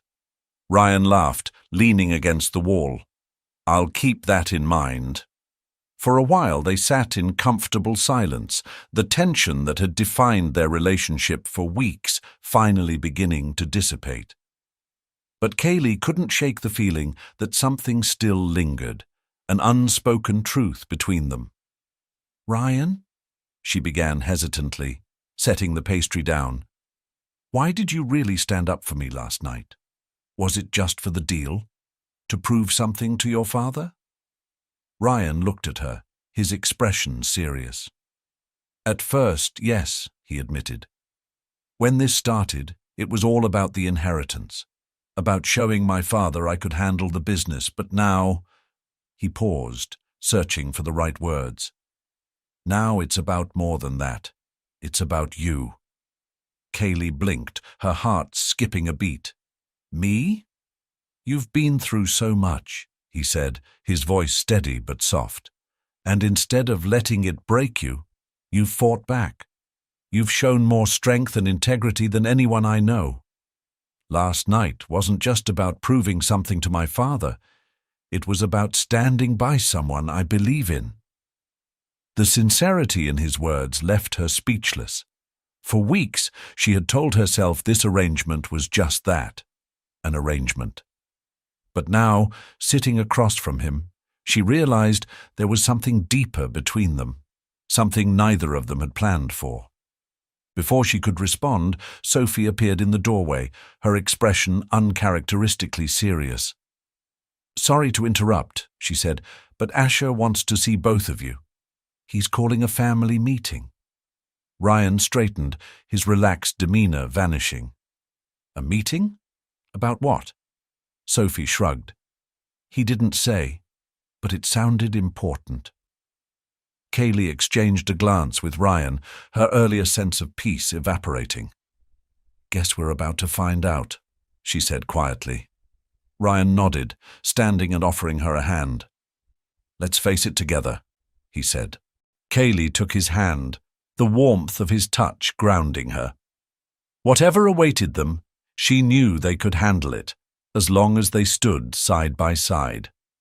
The family meeting was held in the grand dining room, a space Kaylee had come to associate with tension and formality. The long table gleamed under the sunlight, pouring through the high windows, and as she and Ryan entered, the weight of the moment settled over her. Asher sat at the head, his expression as unreadable as ever, while Weston slouched in his chair, his face a mask of defiance. Camille, Weston's wife, sat beside him, her posture rigid, as though she were bracing for impact. "Good, you're here," Asher said, his voice cutting through the silence. "Take a seat." Ryan and Kaylee complied, sitting across from Weston and Camille. The air was charged, and Kaylee could feel the tension radiating from Ryan beside her. Asher leaned forward, his fingers steepled. "We've all had time to reflect on last night's events," he began, his tone measured but firm. "And it's clear that changes need to be made if this family is to move forward." Weston scoffed softly, drawing a sharp glance from his father. "Do you have something to say, Weston?" Asher asked coldly. "Only that this seems a bit dramatic," Weston replied, his smirk returning. "We had a disagreement. It happens in families." Asher's eyes narrowed. This wasn't a disagreement. It was an attack. One that could have destroyed this family's reputation and everything I've worked to build. Weston sat up straighter, his smirk fading. "I was trying to protect the Harper name," he said defensively. "You've always told us to guard it fiercely." "And that's exactly what I've done," Asher said sharply. "But protecting our name doesn't mean tearing each other apart. Your actions last night were reckless and selfish." Weston opened his mouth to respond, but Asher held up a hand. "Enough," he said. "This conversation isn't about assigning blame. It's about ensuring this never happens again." The room fell silent, the weight of Asher's authority pressing down on everyone. Kaylee glanced at Ryan, whose jaw was set in a hard line. She could see the restraint it took for him to remain quiet. Asher turned his attention to Kaylee, his expression softening slightly. "Kaylee," he said, "you've shown strength and integrity in the face of extraordinary pressure. Last night you earned something that not many people outside this family have, my respect." Kaylee's heart fluttered, but she kept her expression composed. "Thank you, Mr. Harper," she said quietly. Asher nodded before looking back at Weston. "It's time for this family to set a new course," he said. "One built on trust and collaboration, not competition and sabotage. Ryan will take on a greater role in the company moving forward." Weston stiffened. "You're giving him control?" he asked, his voice rising. "I'm giving him what he's earned," Asher replied firmly. "Your role will remain important, Weston, but your behavior must change if you want to be part of this family's future." The words hung in the air, a final verdict that left no room for argument. Weston's face darkened, but he said nothing, his silence a grudging acceptance. Asher rose from his chair, signaling the end of the meeting. "That's all for now. Ryan, Kaylee, stay behind. The rest of you are dismissed." Weston stormed out without a word, Camille trailing behind him with an apologetic glance. Once the door closed, Asher looked at Ryan and Kaylee, his expression softening further. "There's one more thing," he said. "Ryan, you've proven you're ready to lead. But Kaylee, you've proven something even more valuable. You've reminded me what this family is supposed to stand for. For that, I'm grateful." Kaylee blinked, surprised by the unexpected praise. "I just did what I thought was right," she said. "And that's exactly why you belong here," Asher said. "This family needs people like you." He paused, his gaze moving between them. "Take care of each other. That's the real legacy." With that, he left the room, leaving Ryan and Kaylee alone. Ryan turned to her, a small smile tugging at his lips. "Well," he said, "that went better than I expected." Kaylee let out a shaky laugh, the tension finally releasing from her body. "I don't know what just happened, but I think I'm okay with it." Ryan reached for her hand, his touch warm and reassuring. "We're okay," he said softly, "and we'll figure out the rest, together." The sun dipped low over the horizon, painting the Harper estate in hues of gold and amber. The sprawling gardens were alive with activity as family, friends, and a carefully selected group of Charleston's elite gathered to celebrate. Kaylee stood near the grand oak tree at the edge of the property, her hands clasped nervously in front of her. The past weeks had been a whirlwind of revelations, confrontations, and hard-won victories, but today felt like a culmination of it all. The gentle hum of conversation and soft music floated on the evening breeze, but Kaylee's focus was on Ryan. He was across the lawn, speaking with Asher and a few key executives from the family business. His demeanor was calm and confident, the weight of his father's expectations finally seeming lighter. When he caught her gaze, he smiled, a small but genuine expression that sent warmth rushing through her. "Are you ready for this?" Sophie's voice came from behind, breaking Kaylee's thoughts. Kaylee turned to see Sophie, a glass of champagne in hand and a knowing smile on her face. "I think so," Kaylee said, though her voice carried a trace of uncertainty. "It's just overwhelming." Sophie tilted her head, studying her. "You've faced down Weston, survived Asher's scrutiny, and held your own in front of the most intimidating people in Charleston. This ? This is nothing." Kaylee laughed softly, though her nerves didn't entirely dissipate. "You make it sound so simple." "Because it is," Sophie said with a wink. "Now go enjoy yourself. You've earned it." As Sophie wandered off, Kaylee took a deep breath, letting the peaceful atmosphere of the evening settle over her. The last remnants of doubt and fear began to ebb, replaced by a quiet sense of accomplishment. She had come so far from the woman who had leaned against the wall of an art gallery, unsure of where her next meal would come from. The journey had been anything but easy, but standing here now, she felt stronger than ever. Ryan approached, his stride purposeful but unhurried. "Everything okay?" he asked, his voice warm and familiar. Kaylee nodded, smiling up at him. "Just taking it all in." He stepped closer, his hand brushing against hers. "I wanted to show you something," he said, his tone carrying a hint of mischief. Curious, she followed him as he led her away from the crowd and toward the small gazebo at the far end of the garden.